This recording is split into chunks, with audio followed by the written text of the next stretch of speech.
right, you get to go now. So welcome everyone to our May 14th open meeting at School District 58 Nicholas Milkney.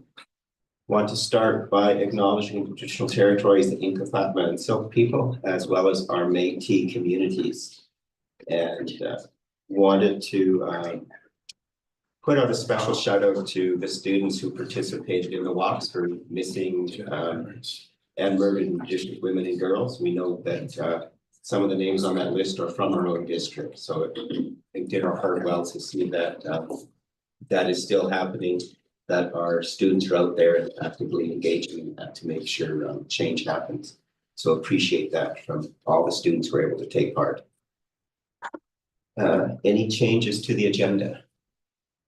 I'll take a motion to accept the agenda circulated, moved by Trustee Ward, seconded by Trustee Kemp Laidlaw. Minutes of the open meeting held April 9th, 2025. Motion to receive, moved by Kemp Laidlaw, seconded by Trustee Rayner. Any errors or omissions, Trustee Rayner?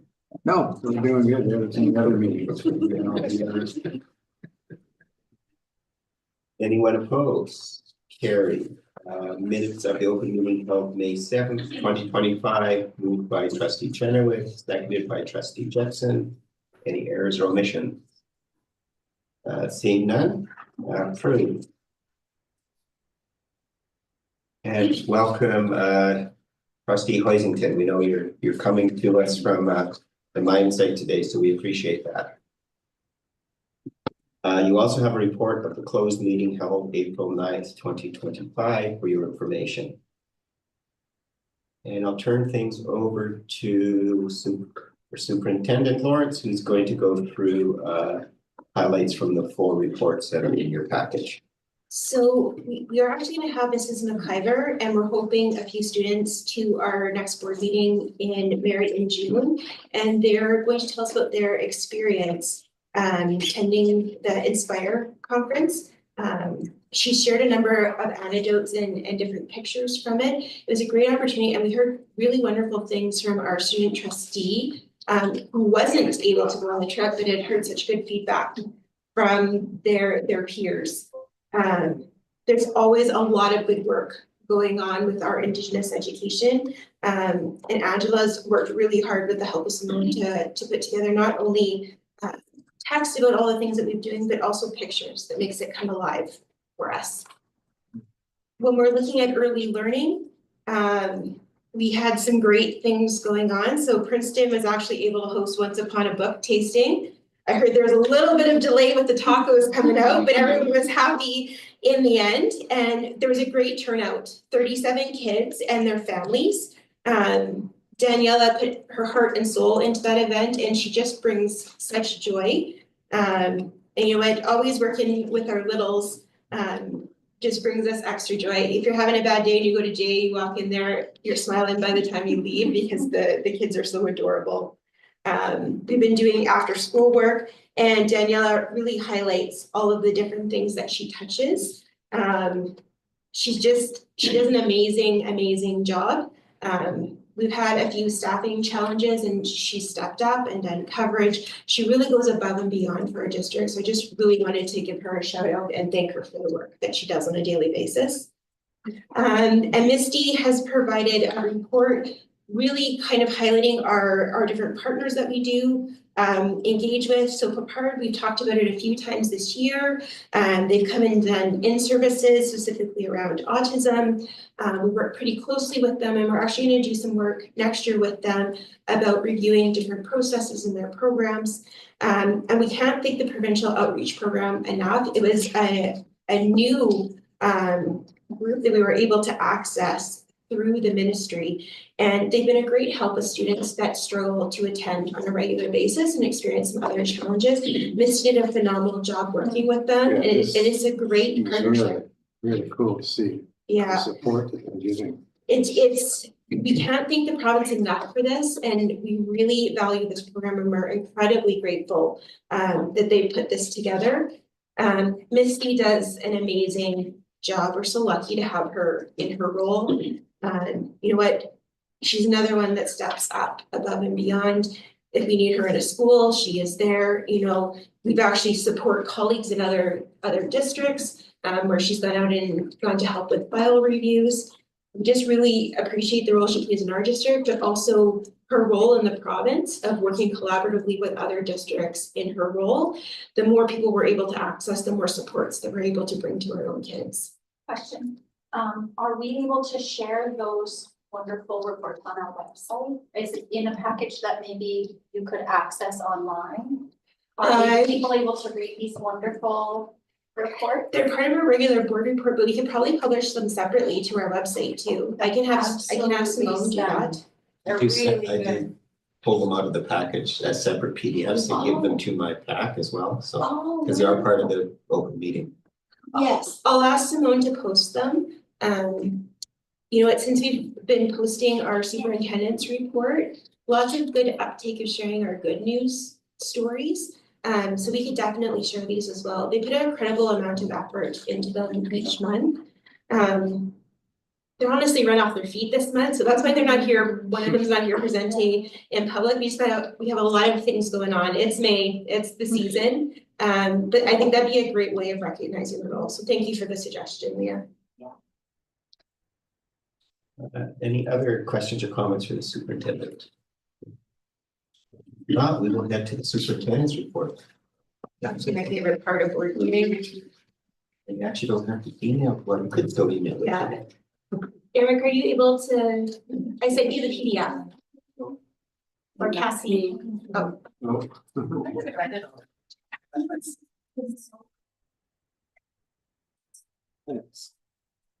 Has he changed it, send it? Okay, yeah.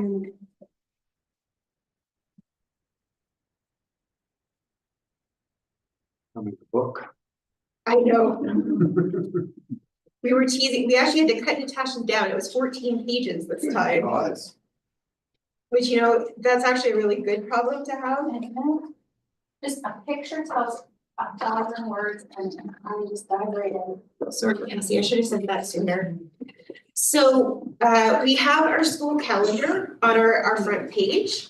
I'm just gonna highlight one thing from each school because I don't want to steal our trustees' thunder either. But Nicola Canford hosted our district traditional games, which was amazing. And we're actually able to bring VFE over to participate in that as well. And I really liked the cross-district participation we've had in different events this year. And just really thank you to Nicola Canford for hosting that and taking the lead on it. Merit Central has lots and lots going on, but the one I wanted to highlight was on the land learning with Nicola. So Nicola is our band school in Upper Nicola. And we actually look for opportunities where we can partner. So we've done some extracurricular things, but this one was learning on the land. And you know what? I love the pictures that went with this. You see the happy, smiling kids, you know, interaction between children going to different schools, and really a chance to get out on the land and reconnect with nature, which some of the Mercury work really points to. Kids are often missing that connection with nature. So just really good things going on there. CLC, the one I was going to highlight is Caleb Dunlop was appointed the CLC representative for the Youth Advisory Circle to Take a Hike, which is the external program that we work on. And what they do is that part of that committee is they provide student voice for all Take a Hike schools in BC for future program initiatives and shared practices. So it's wonderful having someone from our district on there to represent. You know what, sometimes that rural voice gets overlooked, and we're just super thrilled that she stepped up and she was able to be part of that. PSS, there's always a ton of stuff going on here, but the one I was gonna choose to highlight, very busy with clay sculptures in their art class, along with soapstone carving and miniature models. And art is proving to be one of our most popular options. We're in the process of building our timetable, and before we can do that, we have to get student selection, and an overwhelming number of them have expressed that they're interested in art. What you talking about? With the election, do you want me to talk about that one? I bet you may talk about that one. Looking at Collettville, The one I wanted to highlight, and Gordon mentioned it at the beginning of the meeting, or Chair Sloan mentioned it at the beginning of the meeting, the missing and murdered Indigenous women and girls. The work that our schools do around this and the support that they show, I think really speaks to the heart of our students and our staff. And probably the most devastating part for us is we have people from our own communities who are on those lists of missing and murdered Indigenous women. So, you know, it's not a out there issue, it's a within our own communities issue. The fact that our kids are aware of it, that they participate, and it's a really meaningful event across our district. I just chose to highlight it for Collettville, but we had great participation across our district, so just really wanted to emphasize that for them.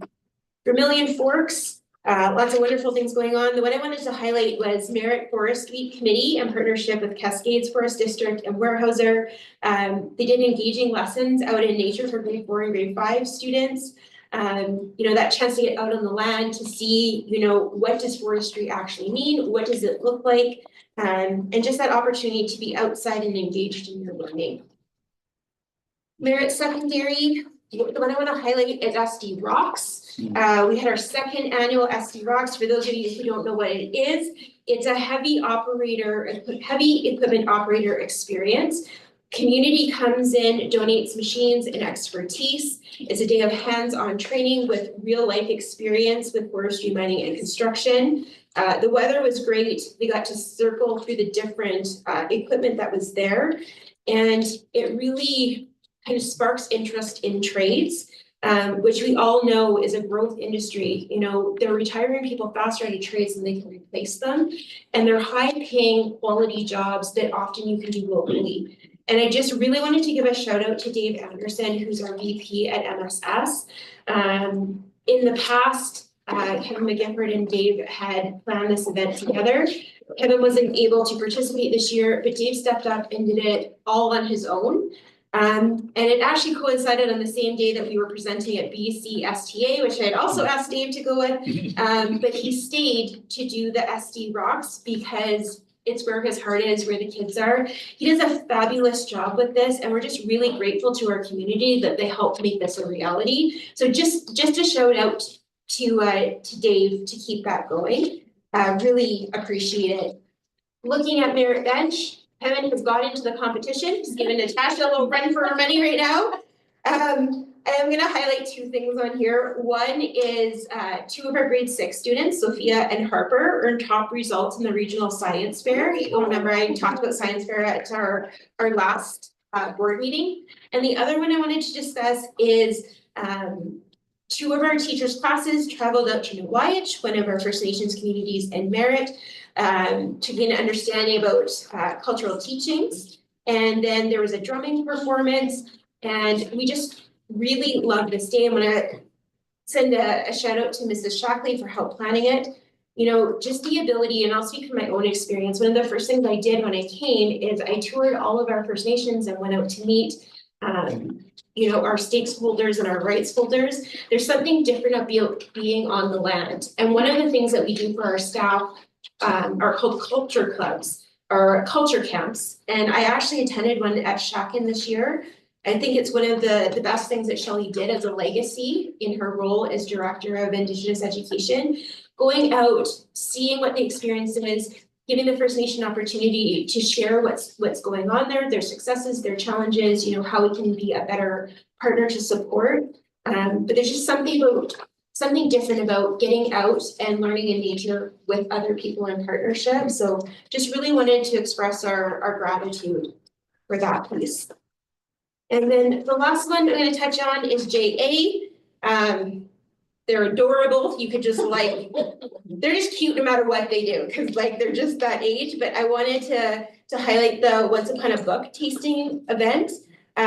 So we had pictures from the event there, but it was just a magic success, you know, where you can combine literacy, food, and engagement together, just made for a great opportunity and a nice welcome into kindergarten.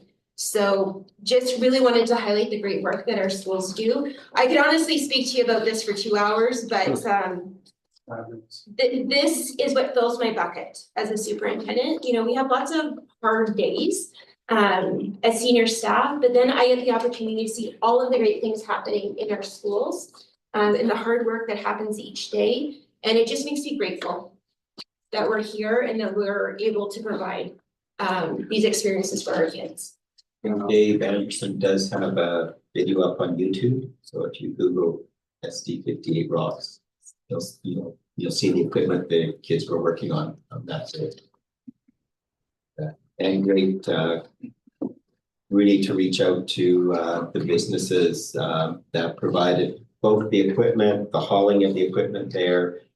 People provided logs this year so kids could actually mark them, cut them to length, using a skidder to haul them, working with graders, working with excavators, working with heavy haul trucks. And then the employees from those companies, many of them just donated their time, others, their company paid for them to come, but just putting all of that in. And the number of students we have, I think they probably think the current site, they might be able to grow by another couple of students, but that's a good problem to have, that we're actually the number of students who are interested in it. And as a percentage, when you compare it to a district the size of Kamloops, who's probably several times our size, but the number of students we have and that engagement, and you could see with some of the kids who actually do that on the side with their family, off road, and other kids who was their first time driving a cab or a grader. So excellent to see that. Questions for superintendent on her report? Thanks for sharing that. Thanks. And just a comment at wow, and I know out from. You must be a terrific person with some You know, with genes. I'm so lucky to have Simone as my executive assistant. She is the one that makes the magic with this. Wow.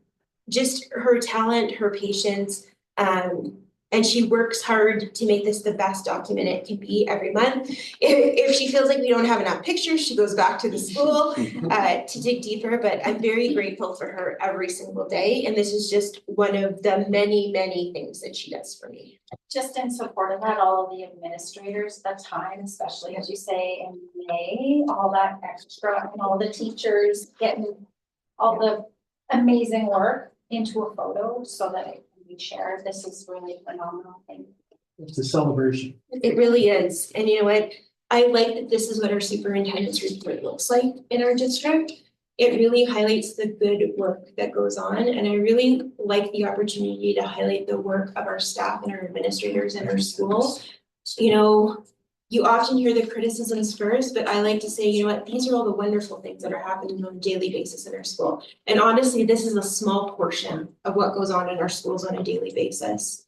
And we have some healthy competition going on between our administrators of who can have the longest and the best submissions, but really appreciate the hard work that goes into it. Just wondering what's advocacy. I'm wondering if it's not a bad idea to send this monthly to the minister. Say this is what we're doing. Yes. And coupled with the report we just saw, you know, we've got a lot of uphill battles here. And it might not be a bad thing to show that we have struggles, but look at the amazing things we're doing with our students. Yeah, I think we definitely could. I think they'd like to see, You know what? a bit of that. They don't get to hear a lot of the good stories either. So you know what? I think they might actually appreciate that. And gives them pieces to talk about, you know, smaller and rural districts as well. Okay. Great And then we suggestion. can make sure we invite them to the Riverside Learning Center opening Yes. at the same time. That's a nice segue. So I won't steal your thunder and say that the YMCA has received its licensing. Well, we'll keep the good news rolling, yes. It seems like it was yesterday, but 2 months ago, we had the board walk through the Riverside just down the hill, the childcare. A lot has happened since. 3 bullets there on page 21 of the board package in the middle there. Paving's been done, landscaping will go by today. It's really starting to come together and look like something that's going to be opening up on June 2nd, as the chair mentioned with YMCA having their license already in place. So we will work with the ministry to figure out that grand opening and make sure we do celebrate our own successes there. Hats off to the 3Ds. Just made that up, Danielle, Daryl and our staff, and support from Doug Boyd, project manager, to get us to the point where we are. I know when I first started the gang, there were lots of conversations about schedules and scopes and budget, and they've been able to manage all three. We turned last. So The same. There we go. Excellent. Next board meeting, dates for 25-26. So Simone and I put this one together based on our typical dates that we have for our meetings. Locations are alternating between Princeton and Merritt like they normally are. I'm not sure, we're hoping these dates work for everyone, but if there's something that we missed, now would be a good time for discussion. Worked great. Okay, I think those are the dates. perfect. You recall at our first reading of the budget bylaw, I also mentioned one of the feedback items we got from parents was to consider the possibility of a school closure in the north end of the district because of the capacity we had in 3 schools, and mentioned we would be bringing that forward tonight because we know that's a year-long process. Whether we proceed with it or not, there's that process within the community. So I'll turn that over to the superintendent to talk about that. So we know that we have a lot of surplus capacity in our schools. When we look at our enrollment numbers, this is what we're seeing. This was one of the suggestions that came out both from our public budget consultation meeting, but it was also raised in some of our rights holders meetings. We have to have a name of a school when we start to explore this process. Why we would recommend that it would be Central. Central is our oldest physical building. There is quite a lot of maintenance that would need to be done before 2029. Our initial kind of look at our data would be that we would be able to accommodate our students in our other 4 elementary schools. It requires a redrawing of our catchment areas, but what's really important, and Gordon has mentioned this isn't a done deal that Central closes. All this is, it's opening up the process, and it's actually a very long and detailed process with lots of public consultation of, if we're going to close a school, is Central the right one? If this isn't the right fit for the community, you know, what might be some other suggestions or things that we look at, but part of this process is we actually do have to pass a motion to start exploring a school closure. And then we have to work our way forward with all of those pieces. What I do want to say, the work of our staff at Merritt Central is absolutely phenomenal. We have one of our strongest administrators in that school. And to be completely honest, Central probably has my best staff culture of any of our schools. They're giving of their time, of their money. It's not a reflection on the hard work that they do every day or a commentary on them as staff. It's about a building. And I think it's really important to say that people are very attached to buildings. You know, I imagine some of you around the table, you either went to Merritt Central or your parents went there. It's one of our oldest buildings, and there's a lot of attachment to that space. And you know, it was severely damaged in the flood. You know, it's been rehabbed from the bottom to about 4 feet up. Our problem is the internal components of our school are still aging and old. So at this point, you know, I think based on feedback and where we are fiscally, it makes sense to explore it. I don't know if this is the right option or what we need to do, and that's why we engage in the public consultation process. And from our point of view as a senior leadership team, and I'm sure from the board, we don't want to close any of our schools. We don't want to close any of our schools. We don't want to lose any of our staff. But we've come to a point where we do have to look at what are different options going forward to keep our district fiscally sound and able to provide the educational needs of our students. So, you know, it's with a heavy heart that we bring this forward, but we do need to start the process. And part of that, if you're looking potentially to save $400,000 to $600,000, Do you put that into buildings or into staff? I think putting it into staff would be the right direction within the district.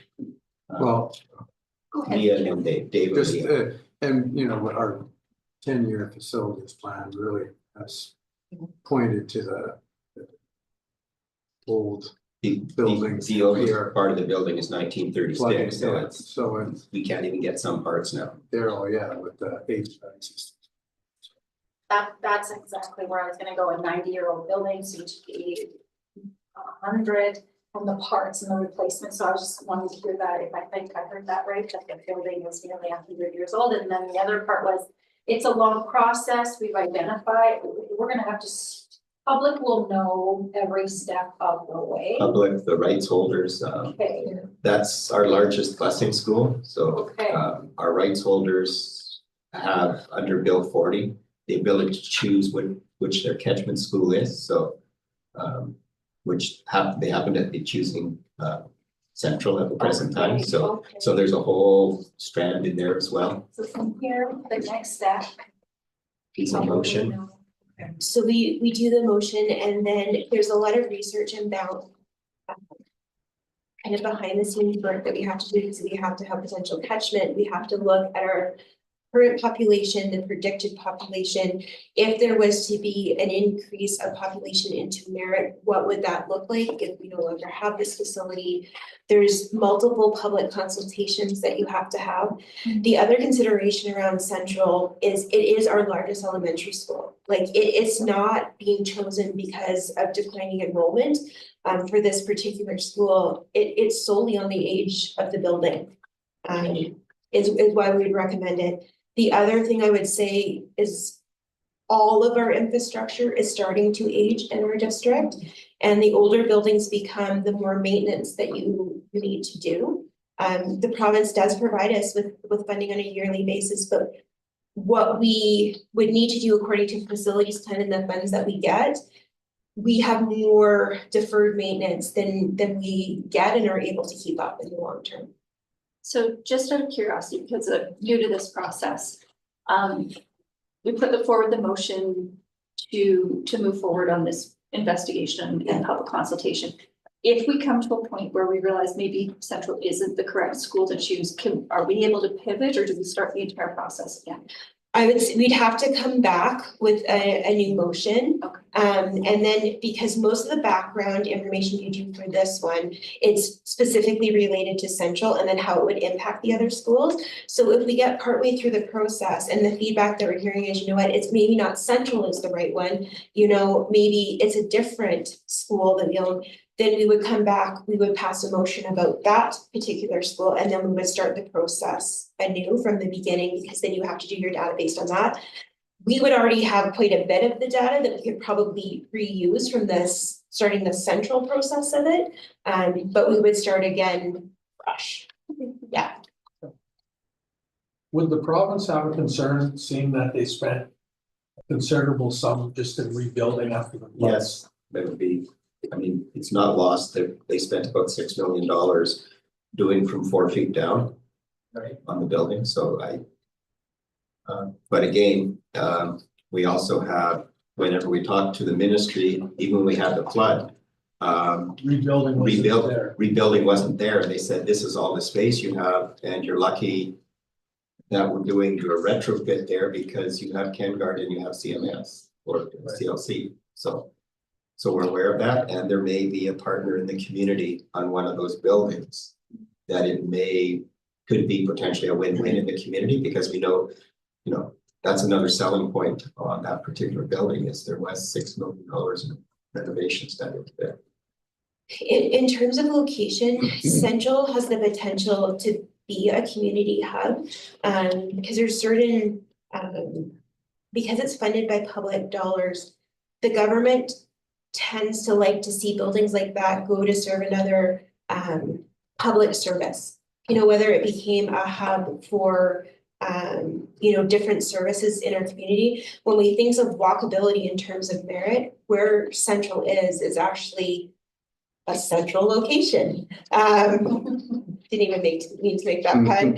But, there's potential that there might be community uses for it. That was something that we considered when we made the recommendation of which school.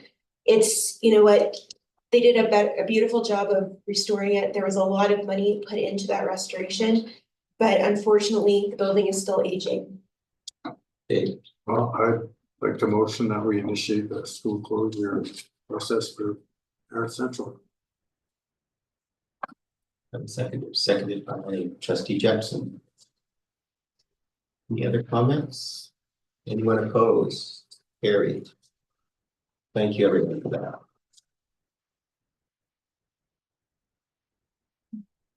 The next item is the 2025-26 budget development memo.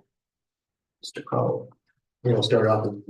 Yeah. Joining as well. So trustees, as the chair mentioned, after the first reading last week of the budget bylaw, we thought it was important to continue that the feedback loop and making sure that as we hear additional consultation or questions that the public is asking, that we do report back out to the board so we can again make that informed decision as they consider the second and third readings tonight of the bylaw. Thanks to Courtney for putting this list together of all the questions that we had received at the May 7th meeting.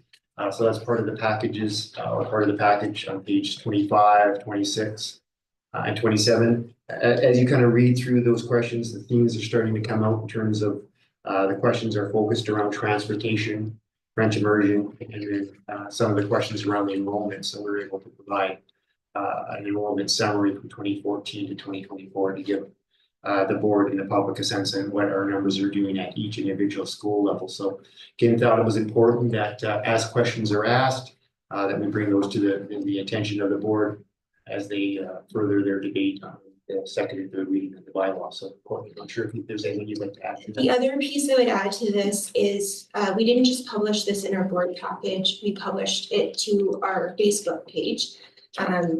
Gordon and I have also been engaging regularly with parents that have either met with us in person or by email that we've also shared with the board.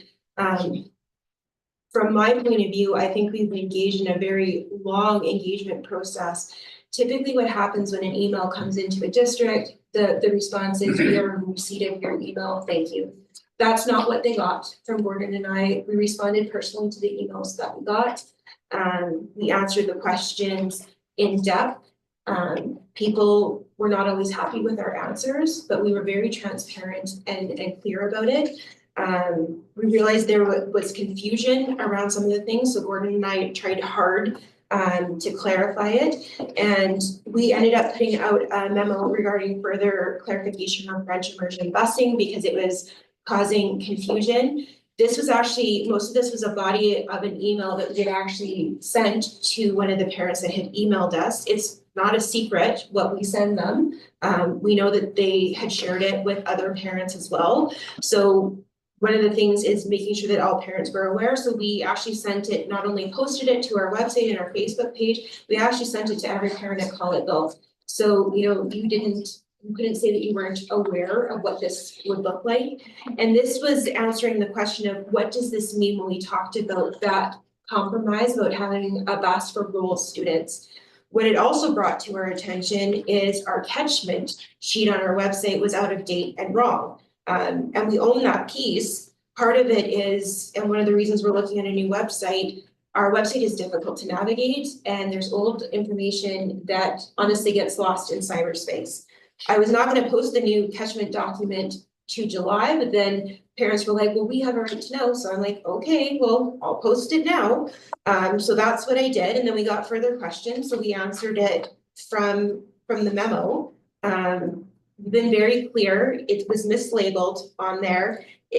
Collettville stopped being a catchment school when it was no longer dual track and the document didn't get updated. But when you look at our policy 340, it clearly states that it's a program of choice. If you go to the ministry, it tells you that it's a program of choice. And on our registration forms, it tells you it's a school of choice. Mm-hmm. This is not new information. It's been out there and it's been public. And we actually just passed our policy this year around French immersion. So it's been part of our board meetings. I know that it's not necessarily the answers that people have wanted to hear from Gordon and I, but I feel like we've been very transparent and open. We answer it in a timely manner, and I think we've been straightforward. Trustee Rayner. This information was, you two did a fantastic job. It's just straightforward and it's, all the facts are there. It's well done. The other piece that I would add to this is, you know, what we heard often from the same parents over and over again, Gordon and I also met with other stakeholders who were upset that busing was being provided for Collettville when we don't provide it for students within our walk limits who have designations. So those would include students that have autism. And in terms of equity, this is why this ended up at the budget working group, is it was brought up as an equity issue. Because if you look at our stats, Diamondville has almost had a similar decline as Collettville in terms of percentage. It's not quite as high. And part of the argument would be, you know, especially Diamondville, there's a lot of low income families that is their catchment school. If we were to provide busing for them, that would be a way for their numbers to go up. And the other piece, especially as we sit here in Princeton, we've had a delegation previously come to us asking us about busing, and we're not able to provide it. We're not in the fiscal position for it. And to be honest, when I looked more into the French immersion, we're not even adhering to our own transportation policy because we're busing kids within walking limits for a program of choice. And I know that's not what everyone wants to hear, but I think there's an equity and a fairness piece around this as well. And a piece that we have in Merritt that we actually don't have in Princeton that we are can continue to advocate is we actually have a transit system in Merritt. And there are stops that are very close to Collettville and stops across Merritt. My understanding is there's no cost for children who are under the age of 12 to use the transit. And this is actually one of the things we're working with parents from Princeton on with, you know, meeting with our MLA in the town is to get a transit system for Princeton so that they would have a similar option. So I'm not sure if there's any other questions, but I'm happy to answer them if there is. I think the other piece we did on the first reading was recognizing the inequity for those rural students who are attending French immersion, making that change. So we had heard that, and so we'll actually either have Central or MSS for those students beyond the walk limit. Instead of having 6 buses going to Collettville, they'll get onto one there, but because that was the thing we heard is, well, you can't drop my child at Central and then expect them. And we heard that, and so we said, well, here's a way we can make that change. Because the budget that we're going to be asking to pass for second and third reading, I don't think there's anyone here who's happy that we're having to make cuts. The other thing we heard, as people said, what about my program is, I don't think there was anyone who was, they're agreeing make a cut over here, but leave my piece alone because it's only 70,000 or 20,000 or 50,000. And that's the problem that you all have as trustees is there's no good choices, but there's choices to mitigate those costs after supporting programs for 10 years. And you know, at the recent AGM, you know, supporting government to match its promise for EAs, asking that they fully fund the contract negotiations. So there's those pieces that we've been advocating for. And I know CUPE's also advocating on the EA side as well. So.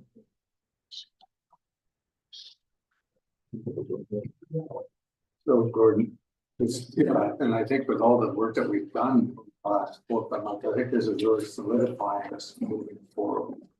I think we're in a really good position moving forward. Decisions are making now. Tough as they are, I think it's going to work out better for the next 10, 15 years. Is there any questions on Harold's memo here? Just that part of, if somebody was just listening for the first time and they missed the 4 to 5 months of consultation, there was a committee that was struck that represented many of our partner groups within our school districts who knew the programs well, who knew what staff wanted. And so I believe that trustees, when I heard it for the second or the third time, if you hadn't heard that before, I think it's fair to say that these suggestions weren't just off Courtney and Carol's idea book. This was deep consultation. Mhm. So for trustees and maybe some people who are listening tonight, just my heart to everyone that put extra time into these really tough conversations. Because I could imagine the people who were of this community, that was not easy. So thank you. And I would say the piece, a lot of the people that sat on the committee, they had to step away from their particular role attachment to their school because they were in the room, and these are strategies that are going to particularly impact their school. And part of the reason we brought such a large group together is we need a broader focus, not a narrow one. We started very early with this because we didn't want our staff to be blindsided. We didn't want our partner groups to be blindsided. I have good news on the staffing end of it. Teachers have been able to do it completely through attrition. We didn't have to lay anyone off who was on our seniority list. For our support staff, because we had such a large number of temporary contracts for EAs, those contracts just automatically end at the end of the year if you're on a temporary contract. We're actually going to be posting for 11 EA positions, so those ones come to an end. But when we think it all shakes out, how it normally works, those positions post. If you apply to it and you have the most seniority, you get it, and we work our way down. And then there's 3 of those are temp positions. We have someone who's requested a leave for education, and then we have 2 mat leaves, so they're not full year positions. We think only 2 of our EAs would be impacted who are currently on temp contracts. And if they go on our relief list, which is kind of like our TTOC list for teachers, they can work every single day. So we do still have a small number of layoffs, and we do have a reduction in hours for other staff. And none of those things are pleasant, and I'm not going to pretend that they are, but we're in a much better position than a lot of districts are right now, as notices are going out for full layoffs. We do have teachers that are on letters of permission and some teachers that were on temporary contracts. We have currently a few positions posted. We have some mat leaves and some other leaves. So there'll be some room for additional hiring. So if they're not currently in a position, and we are always looking for TTOCs on our list. And honestly, they can work every single day of the year. So it may not be the ideal scenario, but we've been able to make it work. We had to make transfers. We had to find some efficiencies in terms of our staffing and how we allocate it. But we've found roles that are a good fit for everyone. And the good news and the bad news story is we have jobs for people in our community. It's not good news all the way around, but this is much, much better than when we started in February with our $2.5 million deficit and looking at double-digit cuts for teachers and support staff. So we've come a very long way. It's a really hard process. We don't like this as senior staff. It's not pleasant for you as a board. You know, our parents don't like it, but we're going to minimize the impact to kids as best we can, and working closely with principals around staffing and FTE. It's a whole group effort to make this work. So none of this has been an easy process for anyone, but just really appreciate our team that has come together and helped us work through this. Somebody wanted to watch one of those public meetings over again, they're available On YouTube. Okay. And just another reminder, we also kept our counseling positions at the current level, so which is 2 of It's about 2 and a bit FTE over what we need to do from our ratio. We've actually made this better for our schools as well, because some of that funding was actually coming out of our community link, and we've moved it back to operational funding. So that means there'll be more real dollars going to our school. And, you know, as we've seen from the report, and we have anecdotally from our school, we have more and more need for our food programs. So this will help support some of that.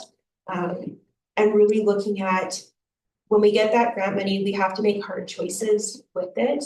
But I honestly think this will be better for our schools. And then those positions are no longer dependent on grant funding. So if that grant funding ever goes away, we're not in the position where we're forced to cut it, because we've already built it into our structural budget. Any other questions for myself or Harold or Courtney? Seeing none, then we're going to move to the second reading of the annual budget bylaw. We've got it in your package. Just so people understand the size of the number, the estimated revenue and expense for the 25-26 fiscal year. And the total budget bylaw is in the amount of $42,228,817 for the 25-26 fiscal year, and is prepared in accordance with the Act. So I'm looking for a mover for second reading. So moved. Second by trustee Jepson. Any further discussion on second reading? All in favor? To move to third and final reading, I need a motion first to go to final reading, and that has to be unanimous. So move A second. by Kent Laidlaw, seconded by trustee Rayner. Anyone opposed to moving to third and final reading? And third and final reading, I think I saw trustee Hoisington raise his hand. Second. Seconded by trustee Rayner. Anyone opposed? Our budget for the 25-26 year is passed. Thank you to everyone who contributed, to the parents who sent in information, the rights holders, to our union groups, to the budget working group. Hasn't been as our superintendent mentioned, it hasn't been an easy road, but I think it's putting us on a solid foundation, and we'll continue to advocate for increased funding for rural education. So I think that's a piece we still have to hold government's feet to the fire on. That would be a good thing to mention, is we have an MLA coming, maybe the public can come and harass.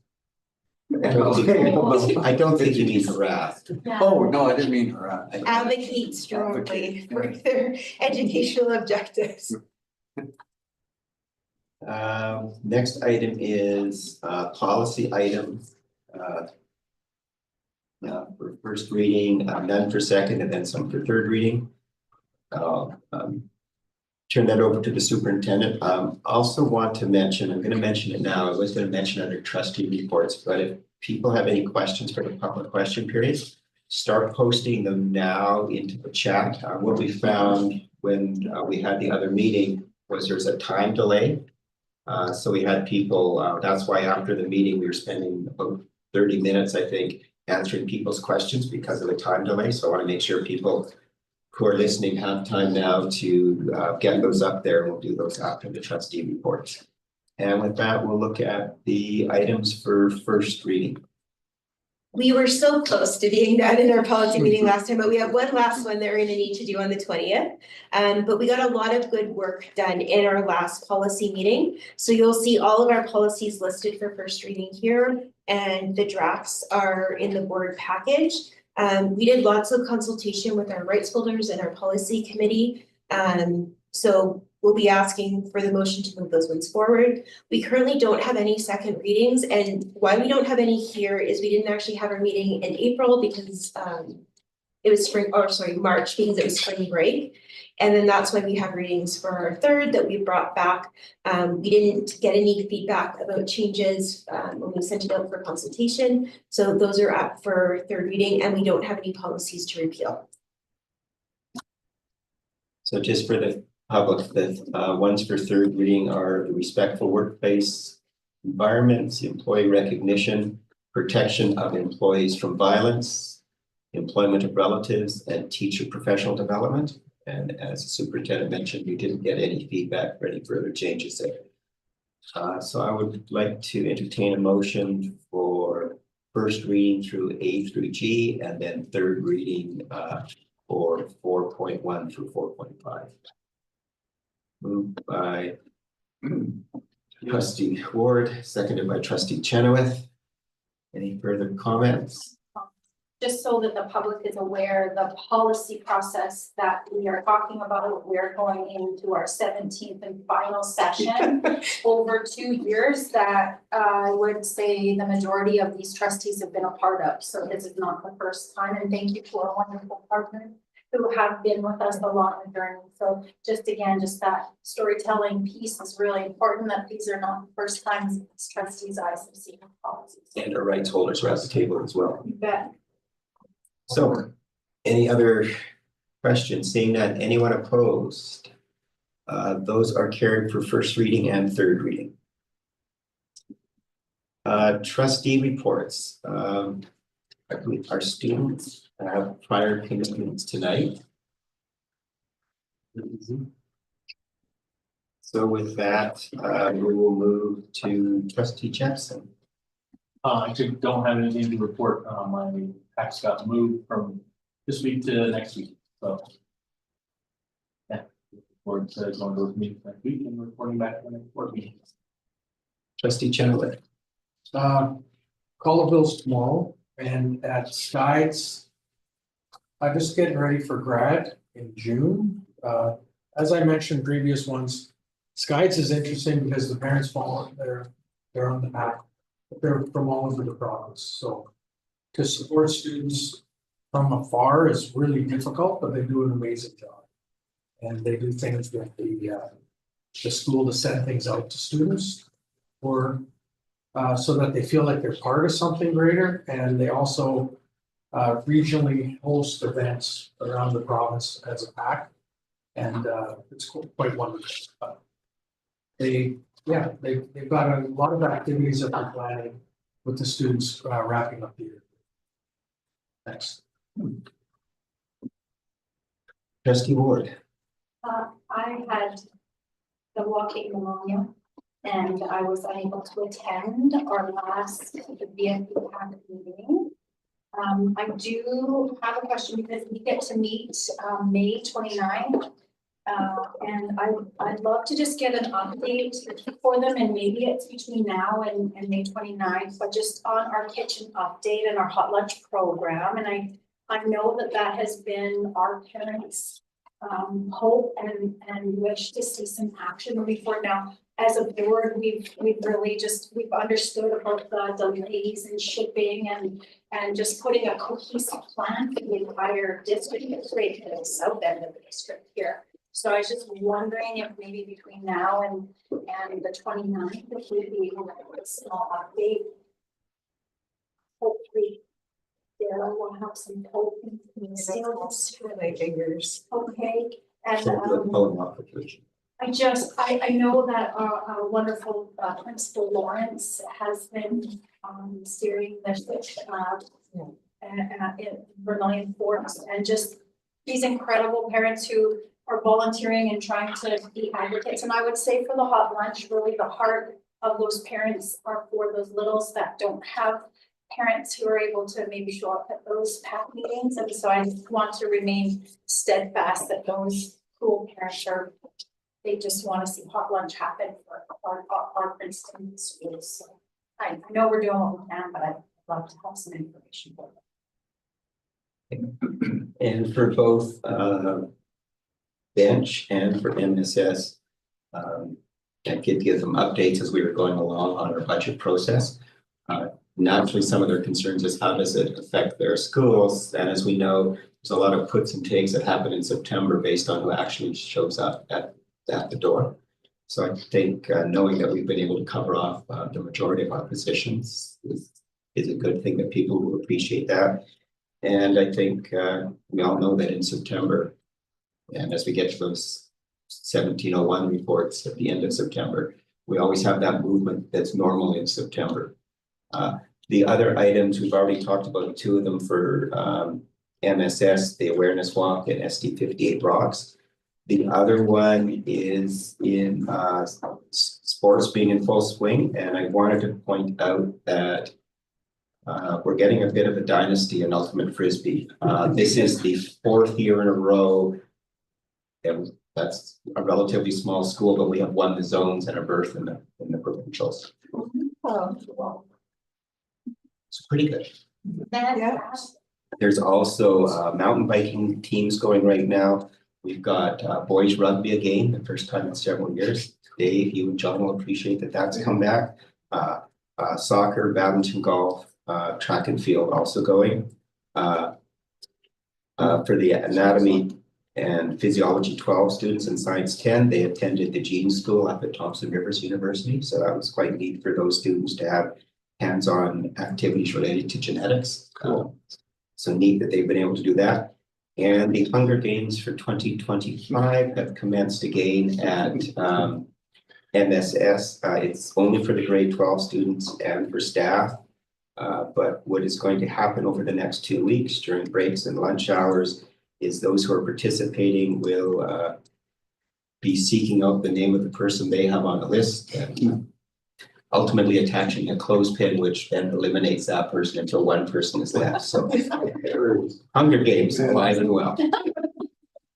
And the students also just returned from their band trip down in Vancouver. They had sectional workshops with musicians from the Vancouver Symphony Orchestra, so which was really neat for the kids to have professionals providing that to them.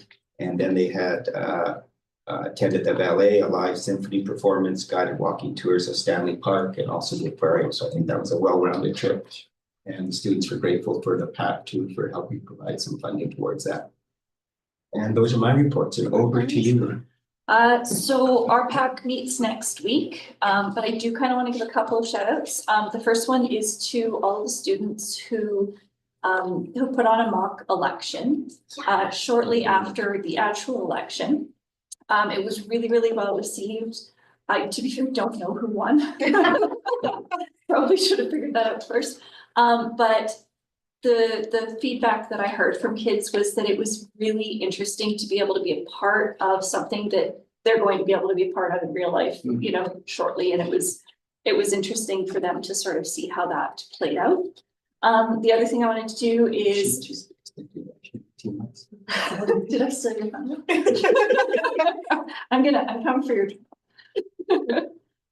So on June 2nd is the Princeton band concert. So that's going to be the PSS kids, as well as the community band and the beginner and intermediate band from VFE.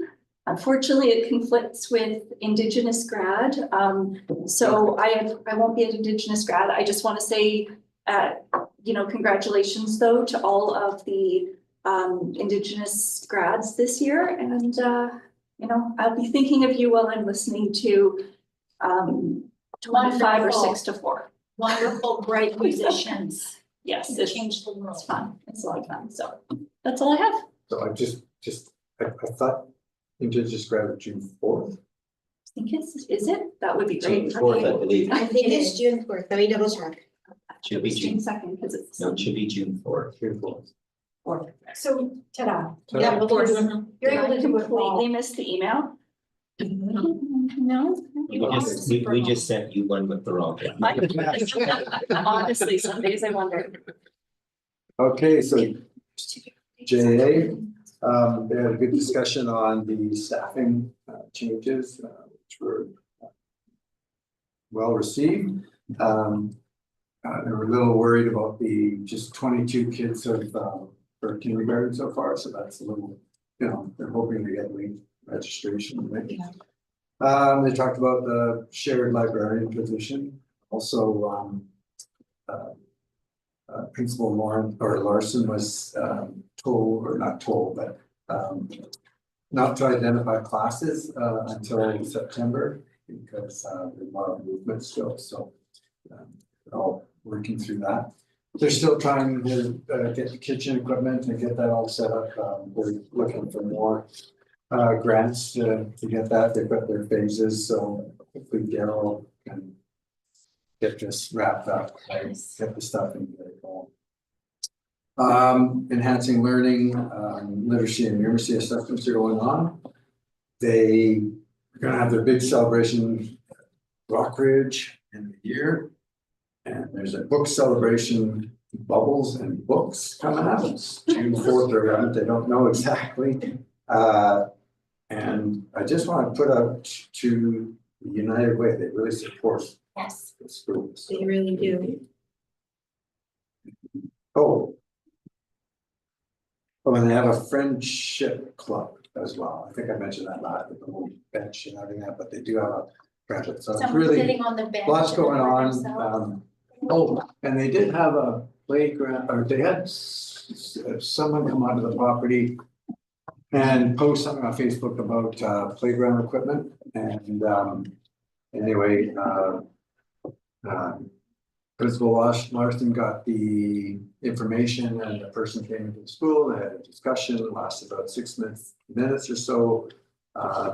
He was saying that the equipment wasn't safe, but they worked around it. He discussed that you might have work safe come in and look at it, and Principal Larson said that is fine. So she handled it very well, and I think got some information from you as well. Yeah, so I can give you the update. WorkSafe did come, there's no issues. Great. So it's resolved, you know, we always appreciate people bringing concerns forward, you know, we just wanna make sure everyone is safe, but yeah. I would just say to the public or people in general that if they do have some information, maybe come to prevent principal first rather than posting it on Facebook.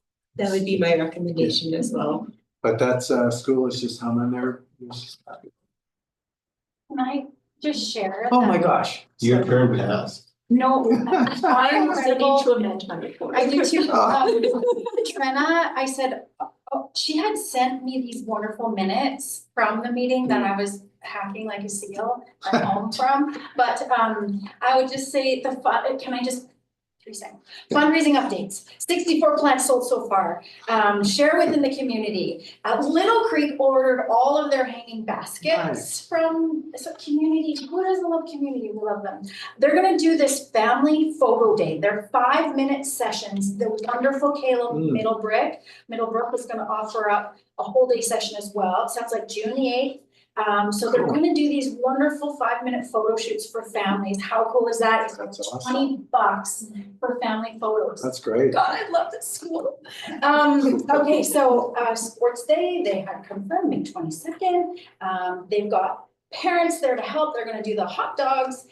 They do want to shout out United Way for local love grant because Exactly. they're Yeah. gonna help with this parent volunteers and the food. It sounds like they're looking to apply for DPAC dollars for parent engagement. So that's kind of a cool way how they sort of leverage the power of parents. They're gonna go to DPAC for that. And can I just am I allowed to share the money part? I think so, right? It should be fine, I think it's public, yes. These guys kick. Never mind, I didn't say it, they're kicking butt. Regular account, $4,757.17. Gaming account, $3628.08. Now, I'll tell you what, they go for all their year-end supplies. They talk to teachers about their wish list. They have this really healthy, beautiful give back to this Vermilion Fork School. So I just say that's nearly 10,000. I just want to put hands up to a generous parent advisory group for all your groups. I mean, it just is amazing. I'm really for taking it. Well, trustee Hoisington, I tried to not have you follow trustee. Alas. I can do my update just to, you know, temper that a little bit. Oh, that's a tough act to follow, isn't it, eh? Anyway, so Nicola Camford PAC met a month ago tonight. Some of the things that they had on the go is they had their merit literacy evening at Nicola Camford booked for the 5th. So they were just looking at providing snacks for the event to create that even better engagement. Some of the other things that they're working on was they had to come up with a plan on swapping out some of their topsoil for their garden. So I know that Mrs. Drager was leading that soil. They found some groups. I believe the city of Merritt was involved in donating the new soil, as well as they trucked out some of the old soil then, and they made some extra room, which is excellent. The other thing that was interesting that they did was they did a parent survey, but they did the survey just to kind of get a feel for how parents were feeling about the school and what was going on. But they didn't get really great engagement. So what they decided to do as a board, because they are as a PAC, they felt because they did it over spring break, they didn't get the engagement that they wanted. So they were going to redo the survey and then and kind of review the questions as a group and then reissue that survey. They are meeting tonight, that pack. So I think they were going to review some of that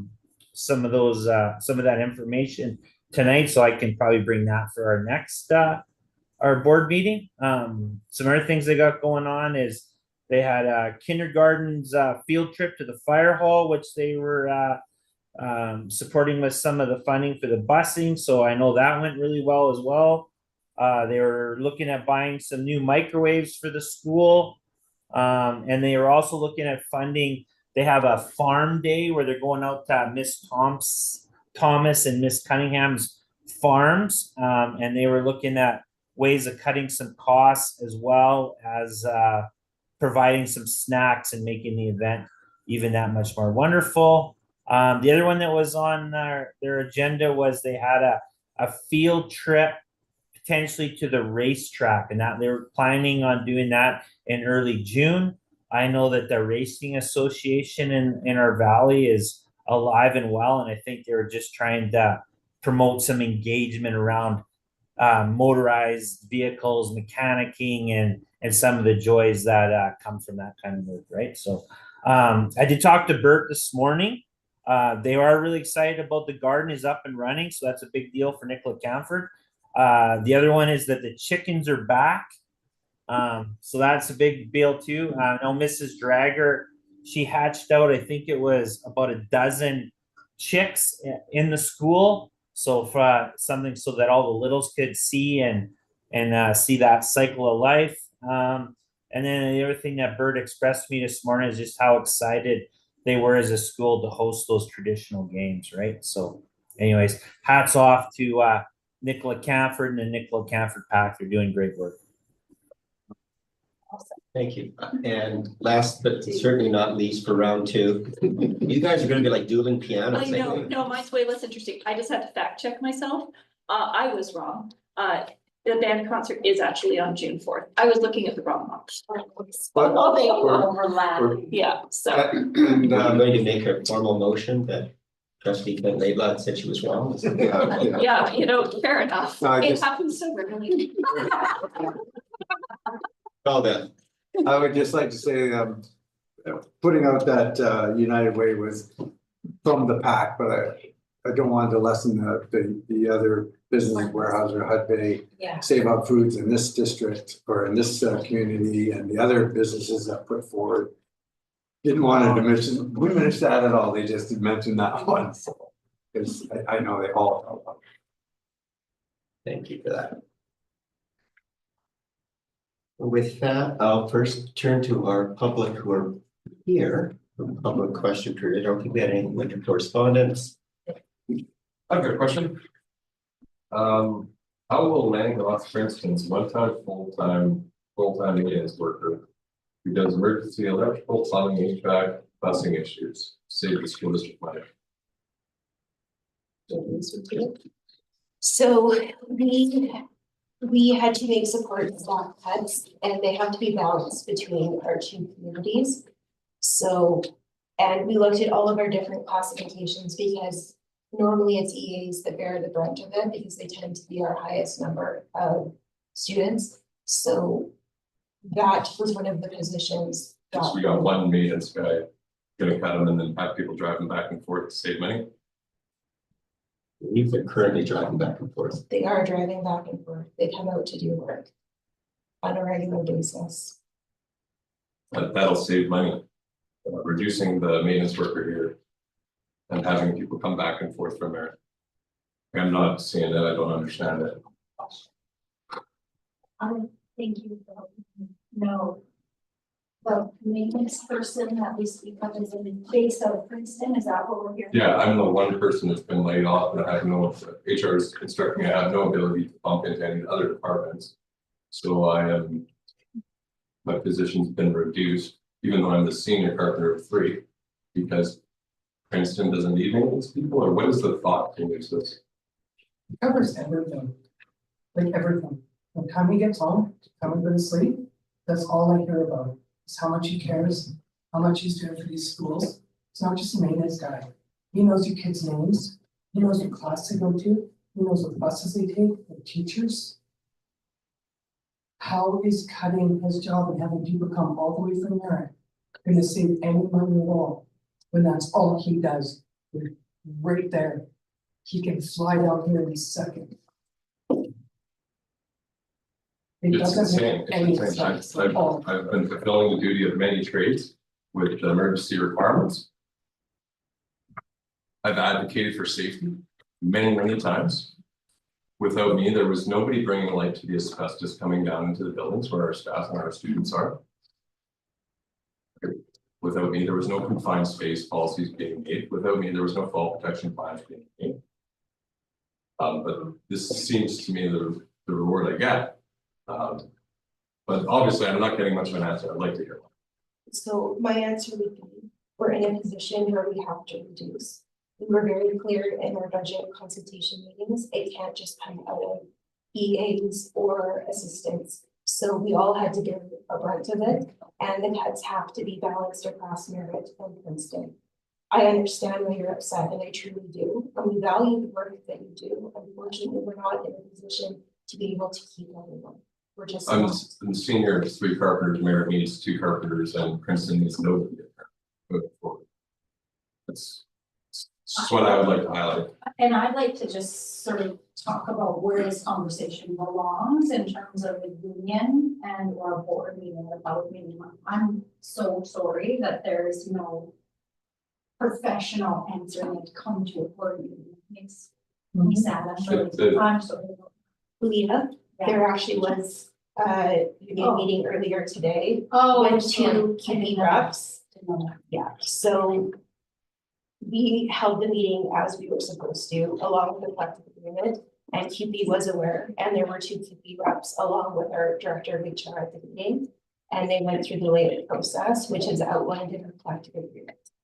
It's not our director of HR writing that's in our collective agreement and our process we need to follow. The agreement was followed. It sounded like I'm just letting this. I just learned it at the end of the day today, or end of the day. I thought that was what this public consultation was all about, to be able to ask as a person in this community, both as an employee and a community member. How does it benefit Princeton schools of 50? No maintenance at all, Two no carpenters, maintenance. 2 carpenters over there now. Some goes on, they call Merritt and they gotta drive, what, 2 hours, 3 hours, whatever they feel like dragging along to do, to come here to do a couple hours and go all the way back. That's a full-time work for an hour and a half of them doing something here. I've seen it from the very beginning. It's, When maybe, we have to go back into a closed meeting.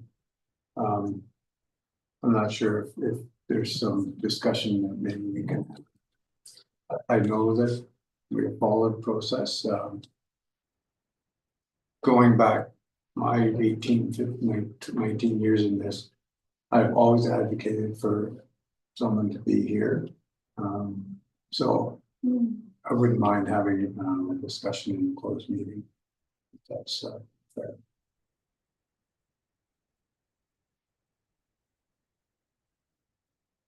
That will be discussed in a closed meeting with the next one of the board.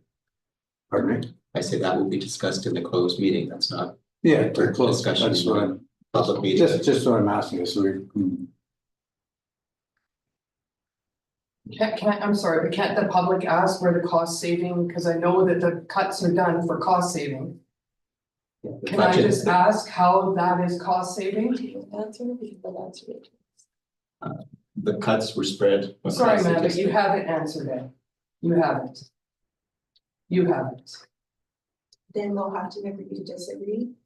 Okay, we'll agree to disagree, because there's no cost saving in having somebody drive hours out of district to come for a maintenance issue, when you have somebody who lives minutes from the school to come down here and do it. It's not just the school. He knows the whole layout of every single building in this district. So my advice would be to speak with your union, and they can speak to you about the dumping provisions.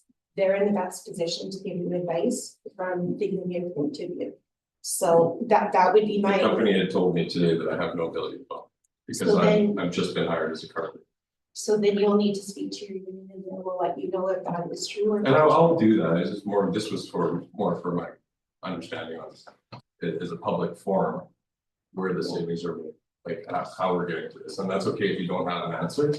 I haven't heard one yet, and that's okay.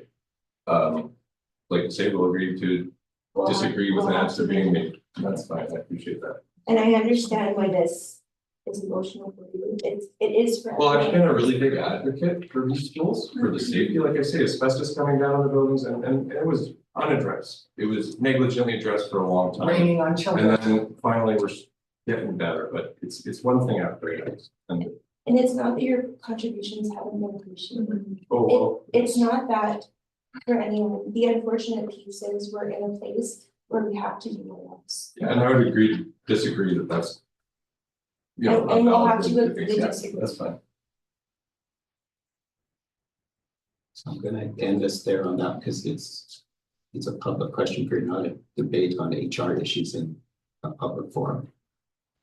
Other questions? Questions online? Yes, Jane is gonna take this over. Jane? Yeah, so with note taking. So we had on Facebook, I can see 2 questions. One was about why aren't you addressing questions being posted on YouTube?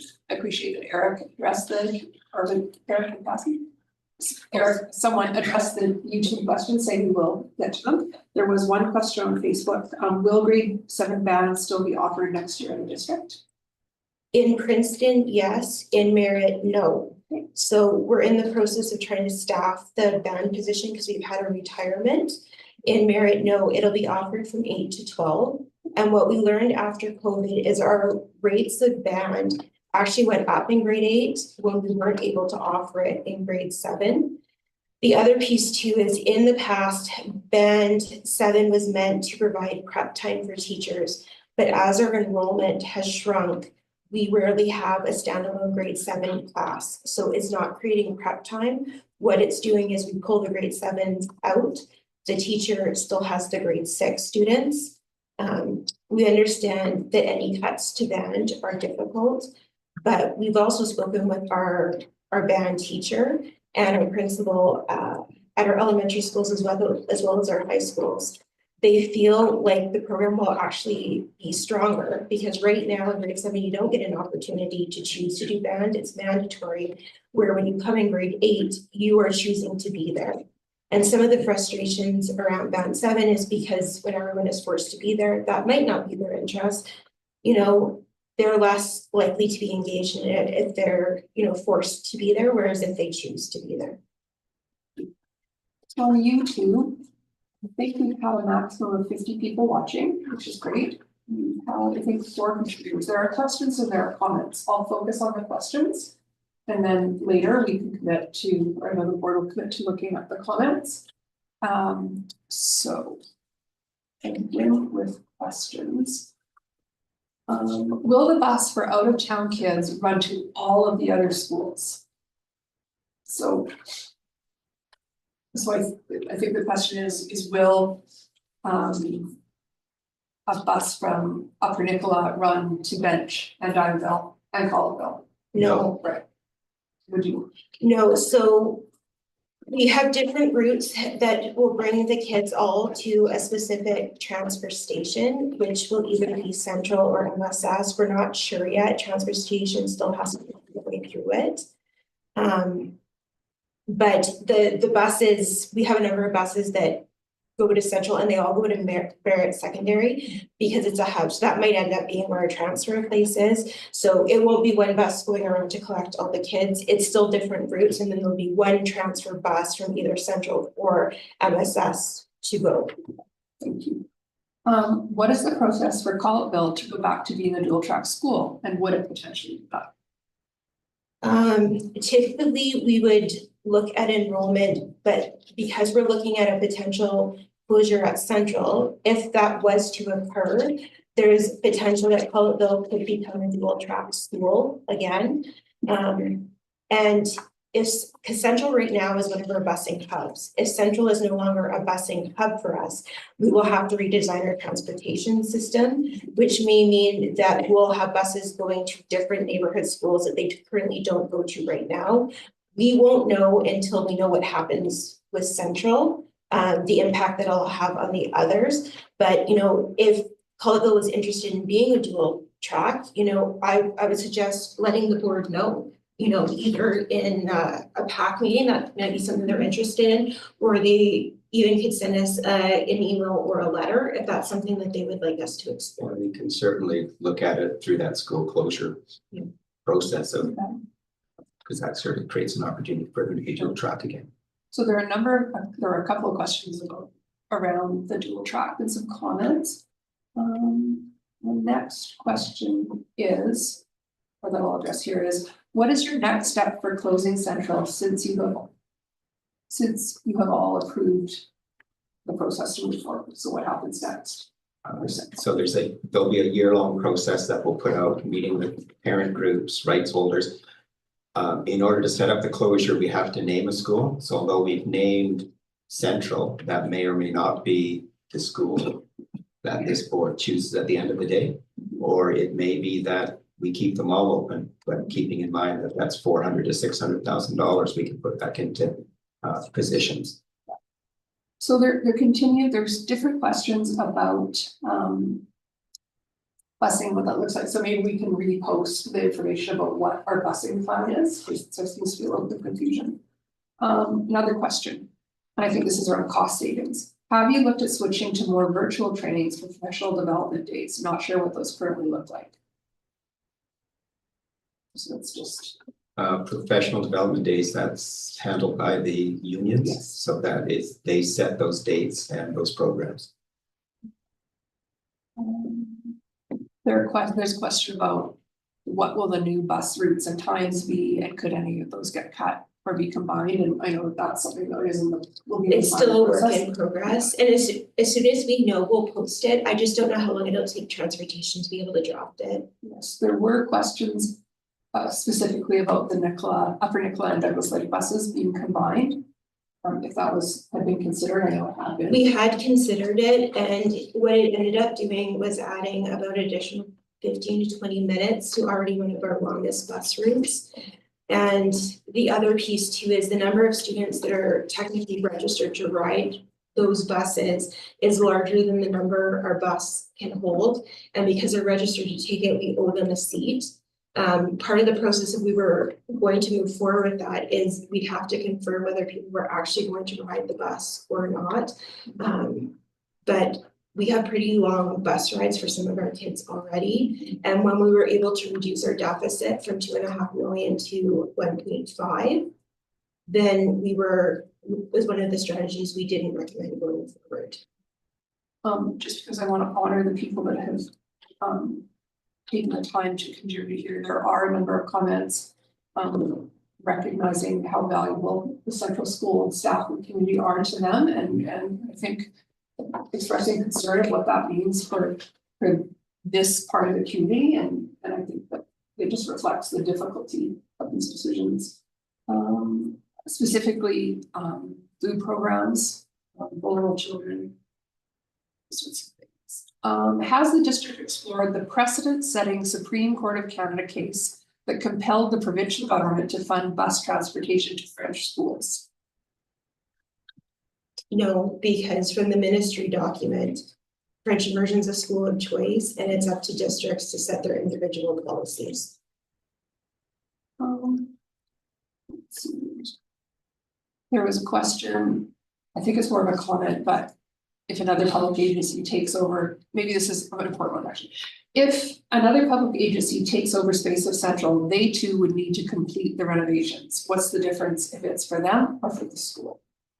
In terms of for the school district, it would no longer be our costs. And we've been transparent up front. And if it did go up for sale or was used for a different purpose, the group that would take it over needs to understand the maintenance that comes from it. I think, John's given us a good example in the past. They were offered a building for $1, but to move the building, do the maintenance that was needed, it was going to be a significant process. So whoever would take it over would need to understand that piece. Why didn't the budget working group include representatives from each PAC? Or FAC? PAC is the officially recognized collective voice of parents. Meaningful engagement with families has not occurred.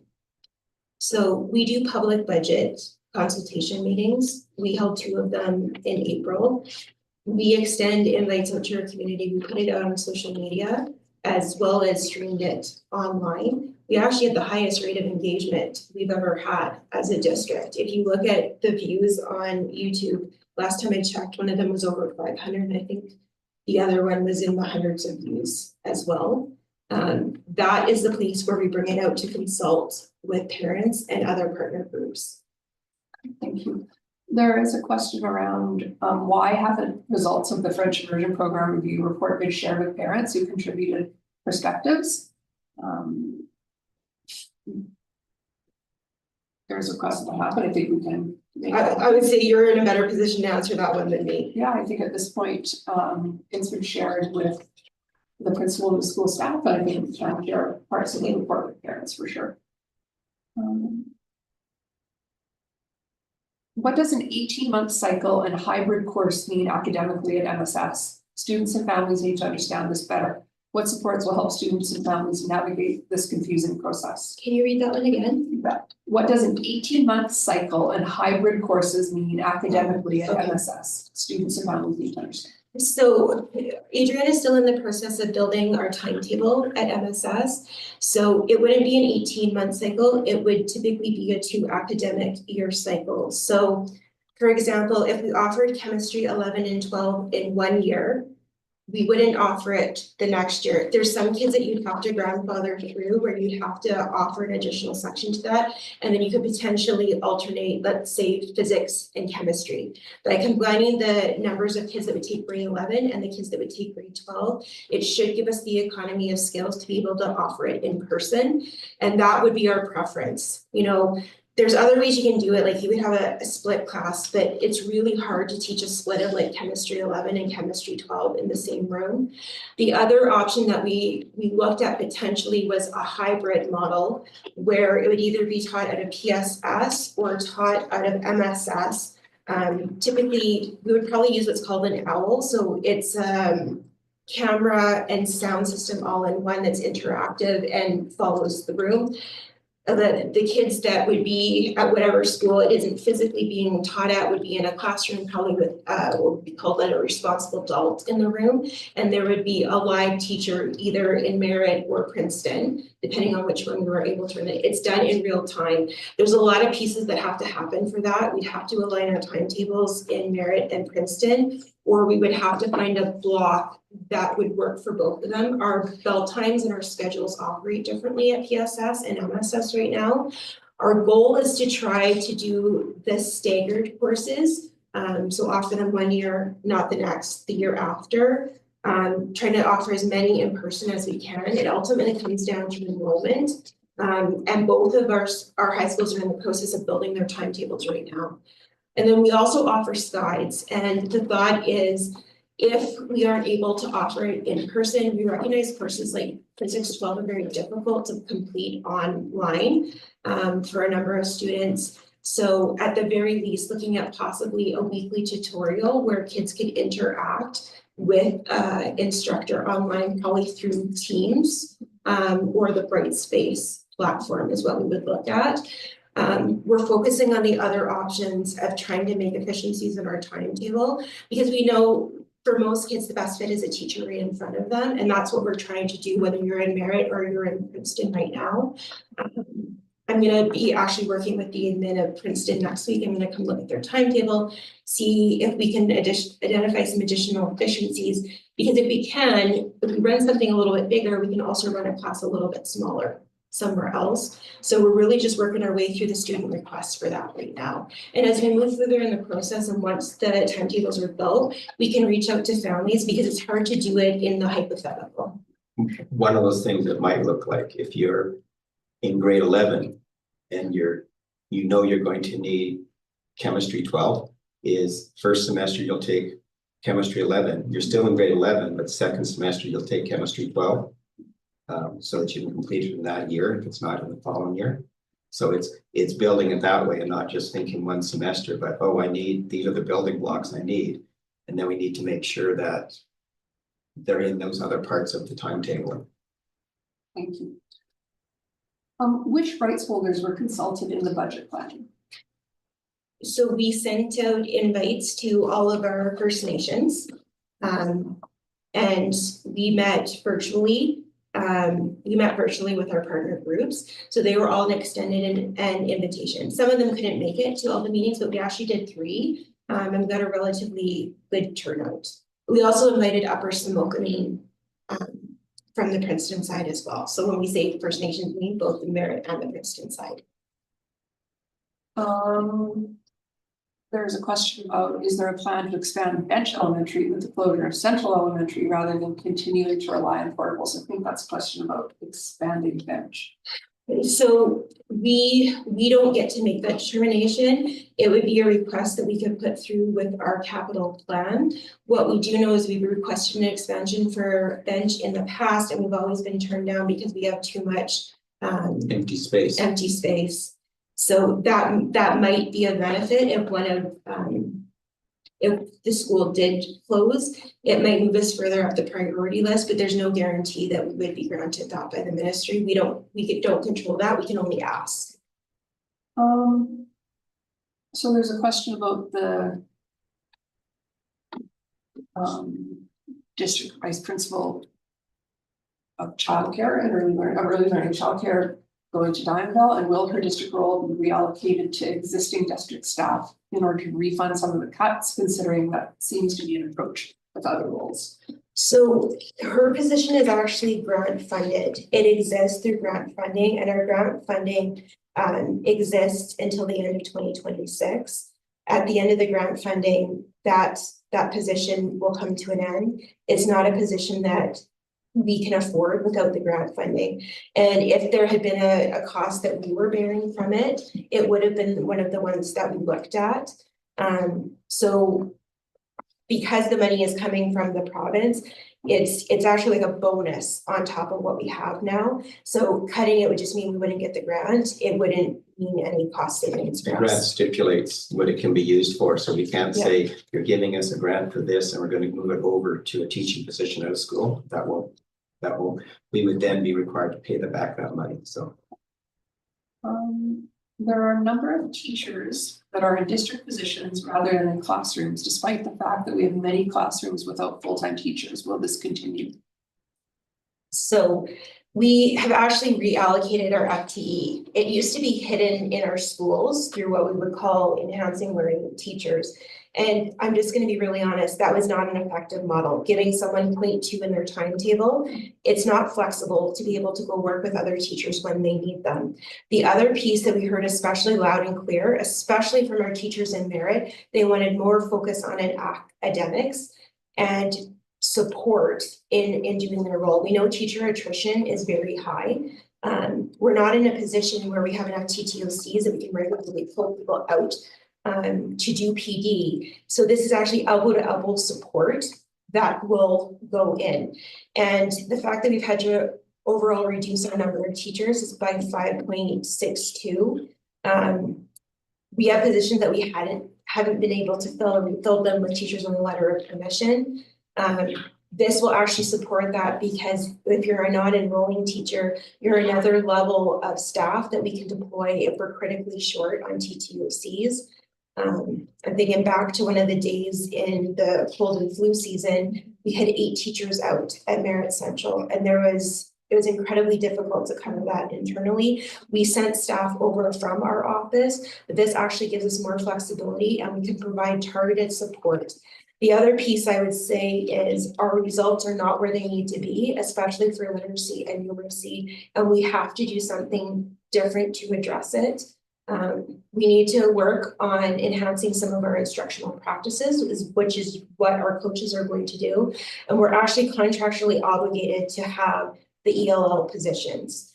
We actually weren't meeting our collective agreement responsibilities by only having 1. By ratio, we need to have 2.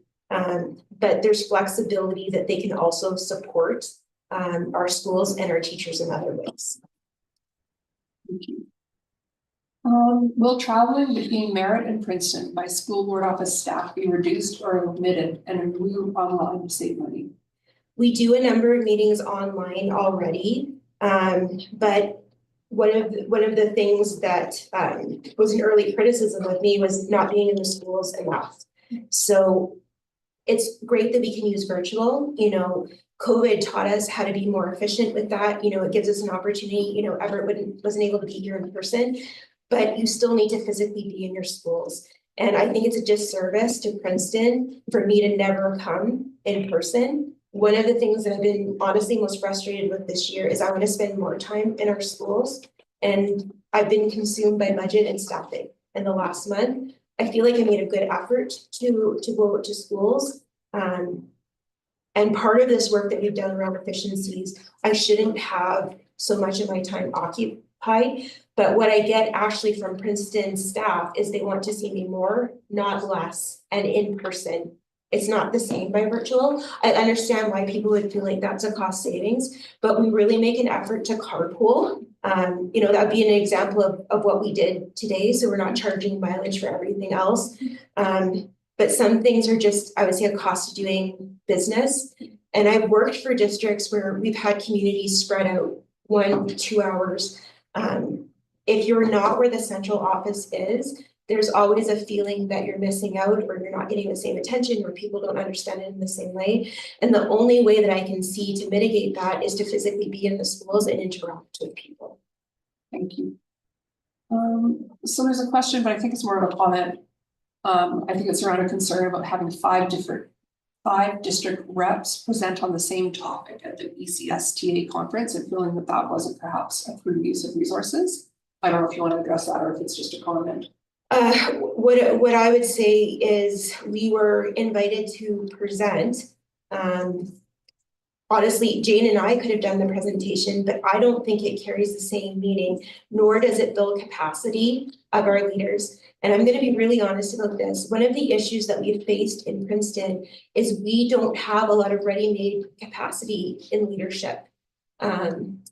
Some of the changes that we're going to make for next year is going to help us build some of that capacity, because one of the issues we struggled with, it was very difficult for people who were willing to step up mid-year when we had unexpected admin absences.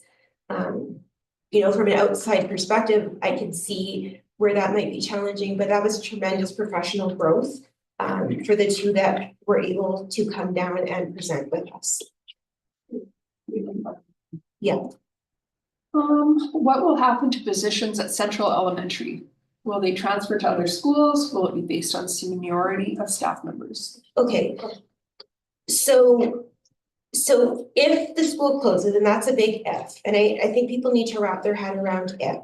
It's not a for sure thing, but if that were to happen, we have a seniority list. It actually stretches across both of our districts. We typically, the history has been that people don't transfer across communities because the distance is significant. But what we would do is if you're owed a permanent contract, we would look for a space for you at one of the other schools, because you also have to remember the kids are moving as well. So we're going to need teachers in the other schools to be able to teach them. It's probably unlikely that the entire staff could just move to one school because we won't have enough placements, because Central is our biggest elementary school, but staff would be reassigned to different schools to teach the students. And we recognize that there's great teamwork and mutual respect amongst the staff there. Honestly, their culture is one that I would love for our other schools to be able to emulate. And we would, even though it's hard to move to other schools, we would actually hope that they would bring their talents and gifts to our other schools. And I think what I spoke to earlier with this is we were actually able to place everyone on our seniority list, even though we have reductions this year. It would be the same process. And because it would be elementary schools, we would go by seniority list. It gets a little trickier when we get to the high school because there are specialist degrees that are typically required. Those are typically around things like senior math, senior physics, shop language, where you might be able to stay and someone else is reduced. Just because you may not have the skill set of where the position is, but we start at the top of seniority and work our way down. There is a question, comment about, PAC involvement, especially around call of the truck school. There is a question again about, specifically how many kids are using the 2 bus routes. Upper Nicola and Koshana, and whether or not they can be combined to address that. There's a question about, will the district shut down the smoke pit at MSS per provincial law? It's actually not on our property, and we work with bylaw and the RCMP to address it. Yeah. Okay. There's someone who says, please answer the question, why weren't PACs included in the budget planning with other rights holders? So maybe. So with reconciliation, rights holders are given a place of distinction. So like we met with QP, the teachers union, our admin group, and other rights holders, they're included in part of that group. And part of our local education agreement is meaningful consultation around hiring and staffing. That's why they were included then. When we do our public meetings, that is all other stakeholders' opportunity to come out and share, including parents. And they were invited. I don't know if everyone else agrees, but I think that there's a part of that that's trustees are democratically elected by the community to be representatives and be involved in those meetings and those decisions. So like a little bit of the answer to that question is that there was representation from parents and it belongs in the trustee. And they can, as a public, to come to a public meeting. But we have more admin, but less students. Admin used to teach off timetable courses, so teachers can stay in classrooms. This is not so much the case any longer. Why is that, and will it change? So during COVID, FTE shifted. My understanding is some of it depended on the school, but some of them taught 0.3, 0.25. Our vice principals actually still teach in both PSS and MSS. In our elementary schools, it stayed at 1.0, and a big part of that is actually because of our inability to fill with TTOCs. With the need for administrators to go cover classes, it's been a necessity for them to be free to be able to go do that, because not only would they have to arrange coverage for the teacher that we don't have anymore, they'd also have to arrange coverage for their own. And we struggle on especially cold and flu days to cover. So we looked at this. It was one of the considerations we looked at with the budget working group. The piece I will tell you is the amount of coverage that our admin do. Their teaching component is actually probably higher than 0.3. That's the depth of our shortage of TTOCs. We're not alone in that. That's pretty common across most districts. We've made efforts to hire throughout the year to keep this going. But right now, with how our collective agreements work, there's more leaves than we're able to cover off. And I'm not even talking sick leave, like there's leave for different things, which is not a bad thing. But the trouble comes for us is that we're unable to cover off. That's why admin have been 1.0 in their schools. It is something that we looked at, but that is the specific reason we left it, because they're often covering classes. Yeah, we did remove one admin position, which was the vice principal at Central. This is a question that probably is more of an administrative question, but are you expecting students to do a grade 13 year if they can't get university prep courses or prerequisite courses under the 2-year staggered cycle? How would they do science labs in a hybrid system? So we wouldn't expect them to do a 13th year. We do have some students that, not everyone's path is 5 years through high school. We have students that graduate in 6, but we recognize our academic students need to be able to access those courses. So our first priority is to be able to offer it in person, but it depends on enrollment. We're not able to offer classes of 4 and 6 anymore. We started a baseline of 18 to pay for the class for itself. But if we have ones that run higher than that, we're able to run, one that may have 10 students in it because we've found economies of scale in a different way. And Skides offers those courses. So there are online labs. I would say I would prefer to do it hands-on if it was me. But there are online options for it. I think that's why online isn't the right fit for everyone. Unfortunately, as a district, we can't always offer all of our courses, which is why we'd explore that hybrid model, because our priority would be to offer it. If we can't offer it in person, could we do a hybrid model? If we can't do the hybrid model, then we would look at a Skides model. And that's really how we would approach it. And I was a former high school principal. That's how I always looked at it. And in previous roles, we looked at, we have 2 kids that want to do physics. There's no way we can offer it in this school. We actually had really successful hybrid programs between all 3 of our high schools.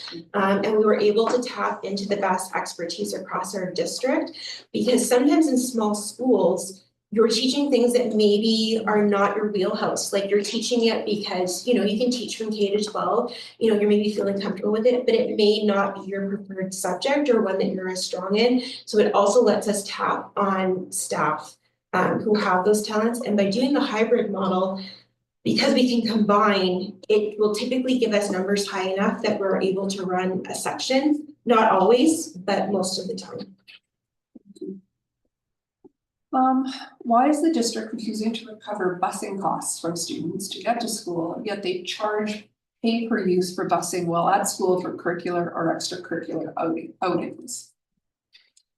So our transportation, part of what they're getting at there is our transportation, we pay a significant amount over what we get from the province. We have addressed this in other meetings, but our communities are low on the socioeconomic index, which means we have a lot of families that are already struggling to make ends meet. And part of what we were privileged to hear from the Curie Center earlier this year, we have kids that already have food insecurity. So we have a significant number of kids who are going to bed hungry every night.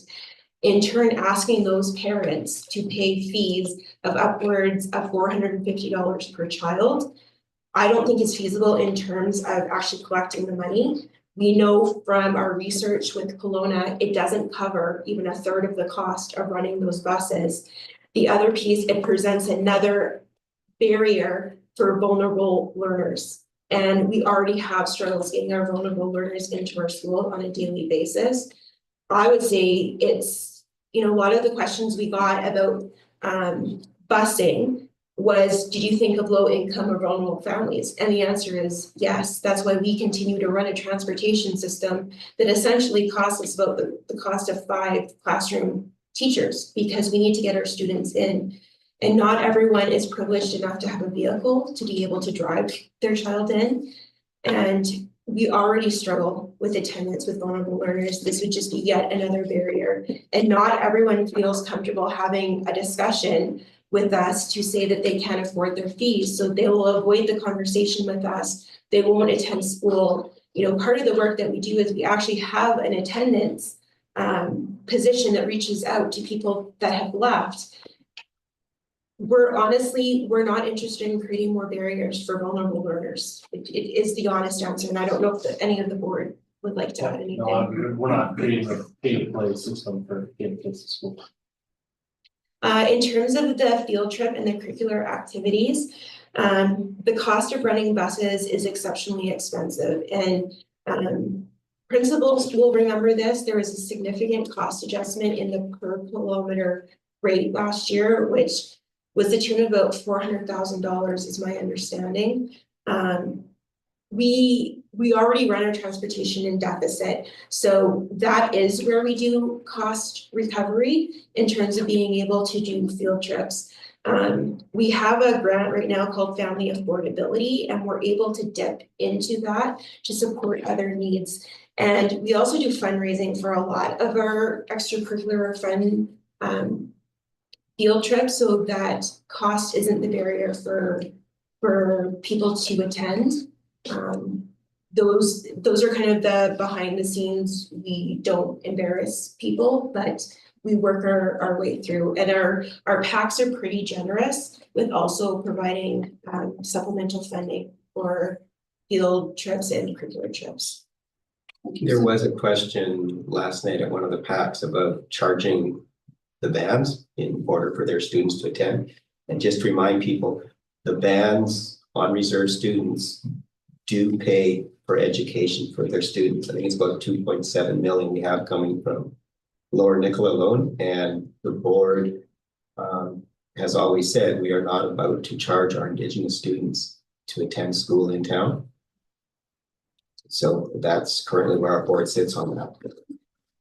So just make a comment just around the busing, getting kids to school where there's caring adults and food and core curricular programs is our goal, both to be in compliance with the School Act.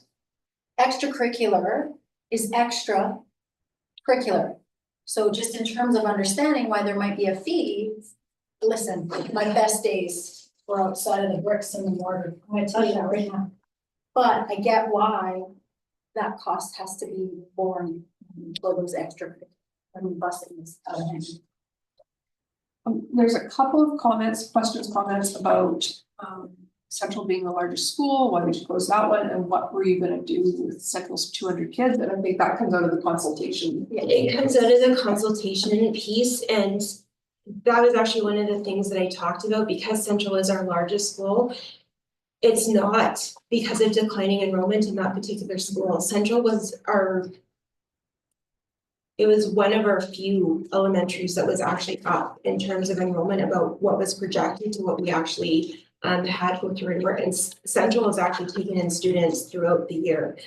The issue for that particular one, it's the age of the building. You know, it's not even the flood risk, but you know, that's there because I've subsequently learned that just about every one of our schools in Merritt is sitting in a flood zone and, you know, could be subject to that, probably with the exception of Bench and Nicola Canford. And Collettville. And Collettville. Our concern is ideally that typically when schools look at school closure, they look at it because of declining enrollment in that particular school. Our issue is a little bit different because we have so much excess space in our different schools. We also strategically have to look at how much maintenance. So if we chose to close a newer school like Diamondville, the cost of maintenance over time would most likely be higher at Central than they would at Diamondville. And Diamondville is significantly under capacity. Diamondville doesn't look that big from the outside, but when you're actually on the inside, you know, when part of our mitigation strategy was looking at closing classrooms, you know, from the ministry point of view, they would say we have an extra 9 classrooms. If you ask teachers, we would say, no, we don't have any because we can fill them with a use for everything. But we have a lot of space sitting empty in our other elementary schools. And from a maintenance point of view, Central would make the most sense. But you know what, maybe that's not the right choice. And part of our public consultation will be, you know what school do you think? If we're gonna close a school, which one do you think? And maybe the solution isn't to close the school, but there's consequences that come with that as well. Because one of the questions we were asked is, why didn't you do further admin cuts? And I explained, we only have one principal at our elementary schools, and the only place we have BPs is at our secondary schools. So if that school is open, we need a principal there. If a school is no longer open, that's another position we would be able to collapse. You know, just it's one of the considerations, and that's actually where a good chunk of those potential savings would come from if it did close. And I think the big one is if. There's a question about the catchment area map that was posted.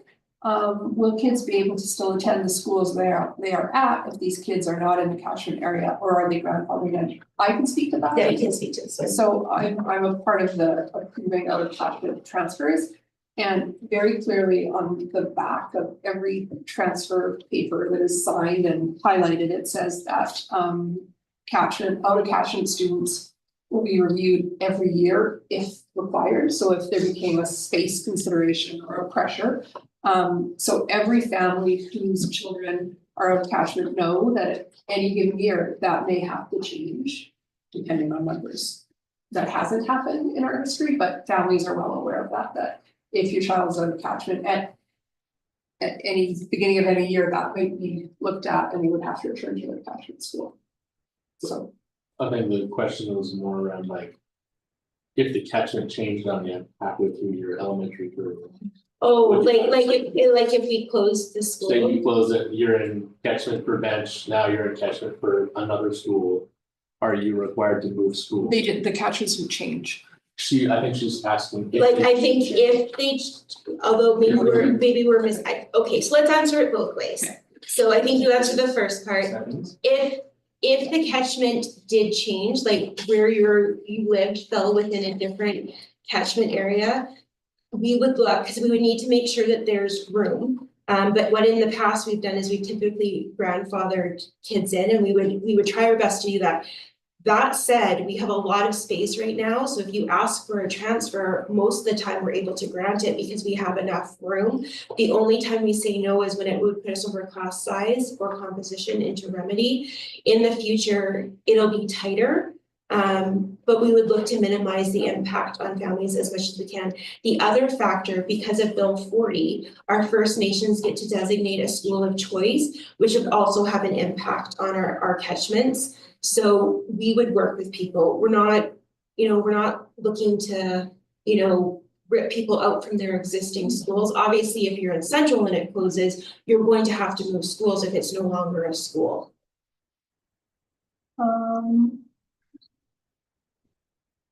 There's some frustration over costs and barriers being expressed.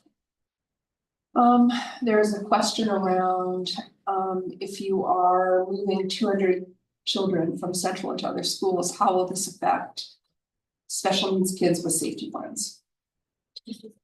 So obviously, whatever school you go to, we have to create a safety plan for you. And we have natural transitions already in our community. So in Princeton, you move from JA to BFE to PSS. So like that transition would happen there. In Merritt, we do have I'm gonna be honest, we have the highest internal transfer rate I've ever seen of anywhere that I work. We have lots of kids that move mid-year, either due to moving or, a change in family situation. Lots of them have designations, and we work on the safety plan before they come in. And if we know, part of why this is a year-long process, if this was to happen, part of the work that we do when they transition from one school to the other already, we work on what does that transition look for them. So, typically either in May or June, we're already transitioning them over to the school so that they understand the layout, the bell times, and if they do have an NEA that they work with, they're also a support person for there. That's the work of the SST in the school, and part of the work that we do around safety plans and IEPs is parent consultation.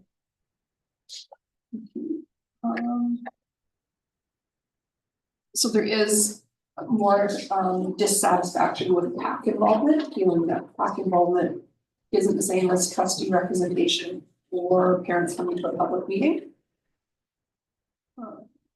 Why haven't Central parents been informed before the meeting tonight? So I think there's a little bit of misconception about what's happening tonight.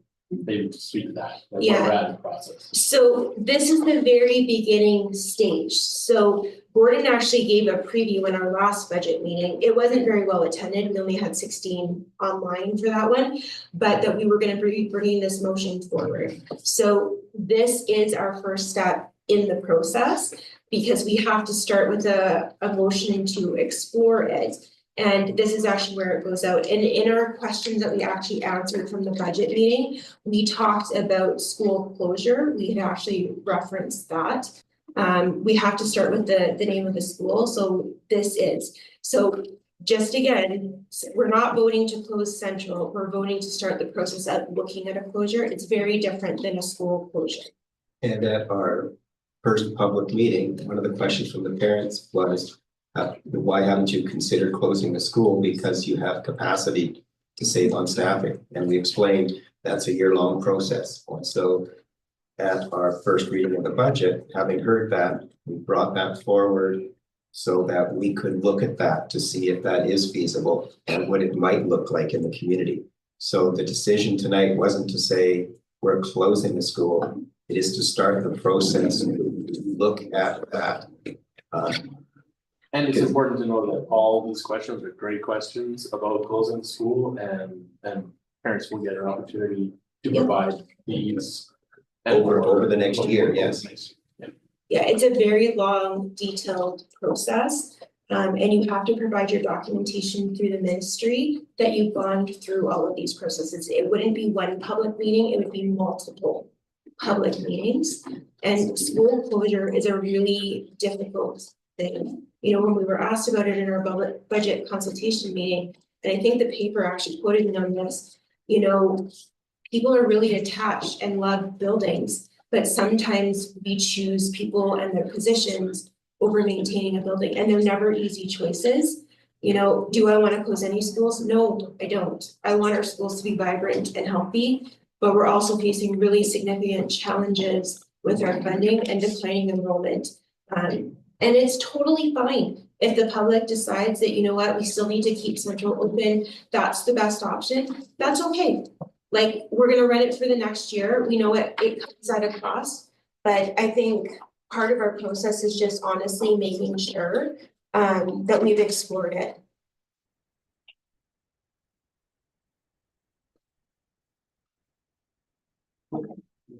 There's one more question that goes back to the Supreme Court case.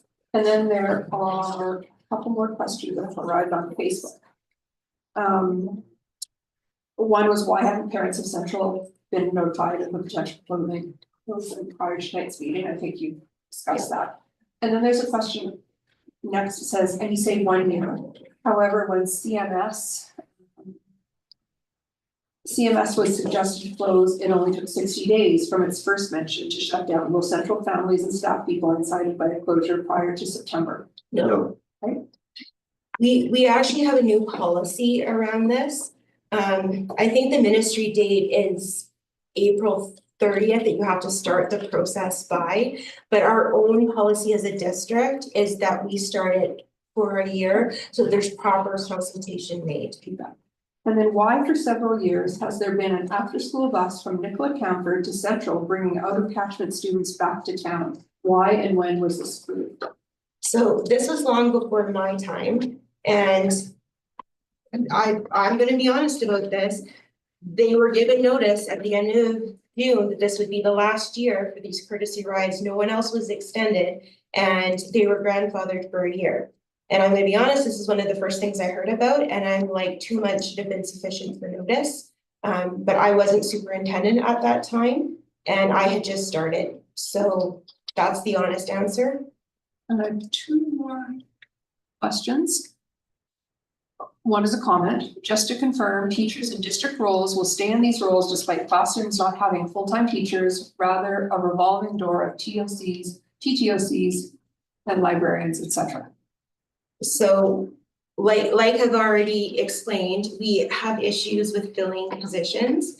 We're going to reduce by almost 6 FTE, which will result in fewer absences. And this actually gives us more flexibility to deploy other staff to support.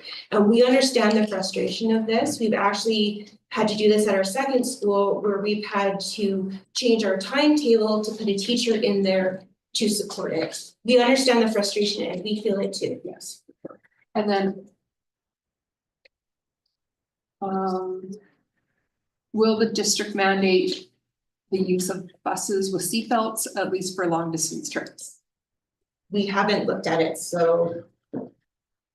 I think Daryl has done work on the past on that, so I think We'll look into it and get back to them. And then, so just to confirm, courtesy rides get a year notice, but Colville students don't. No, they don't, because this was made before me. Yeah. And I'm gonna be honest with you, Jane, you and I discussed this, I think my second week here, and I said, I don't understand why this is going on for another year. Because I don't think you need 14 months to be told, and because we've made a mistake in the past does not mean we continue to engage in the same bad choices. We're following our policy. We were outside the bounds of our policy, so. Thank you. So at 8:09, I believe I have hit all of the questions and comments. Then I on will Facebook. entertain a motion to adjourn. Seconder. Anyone opposed?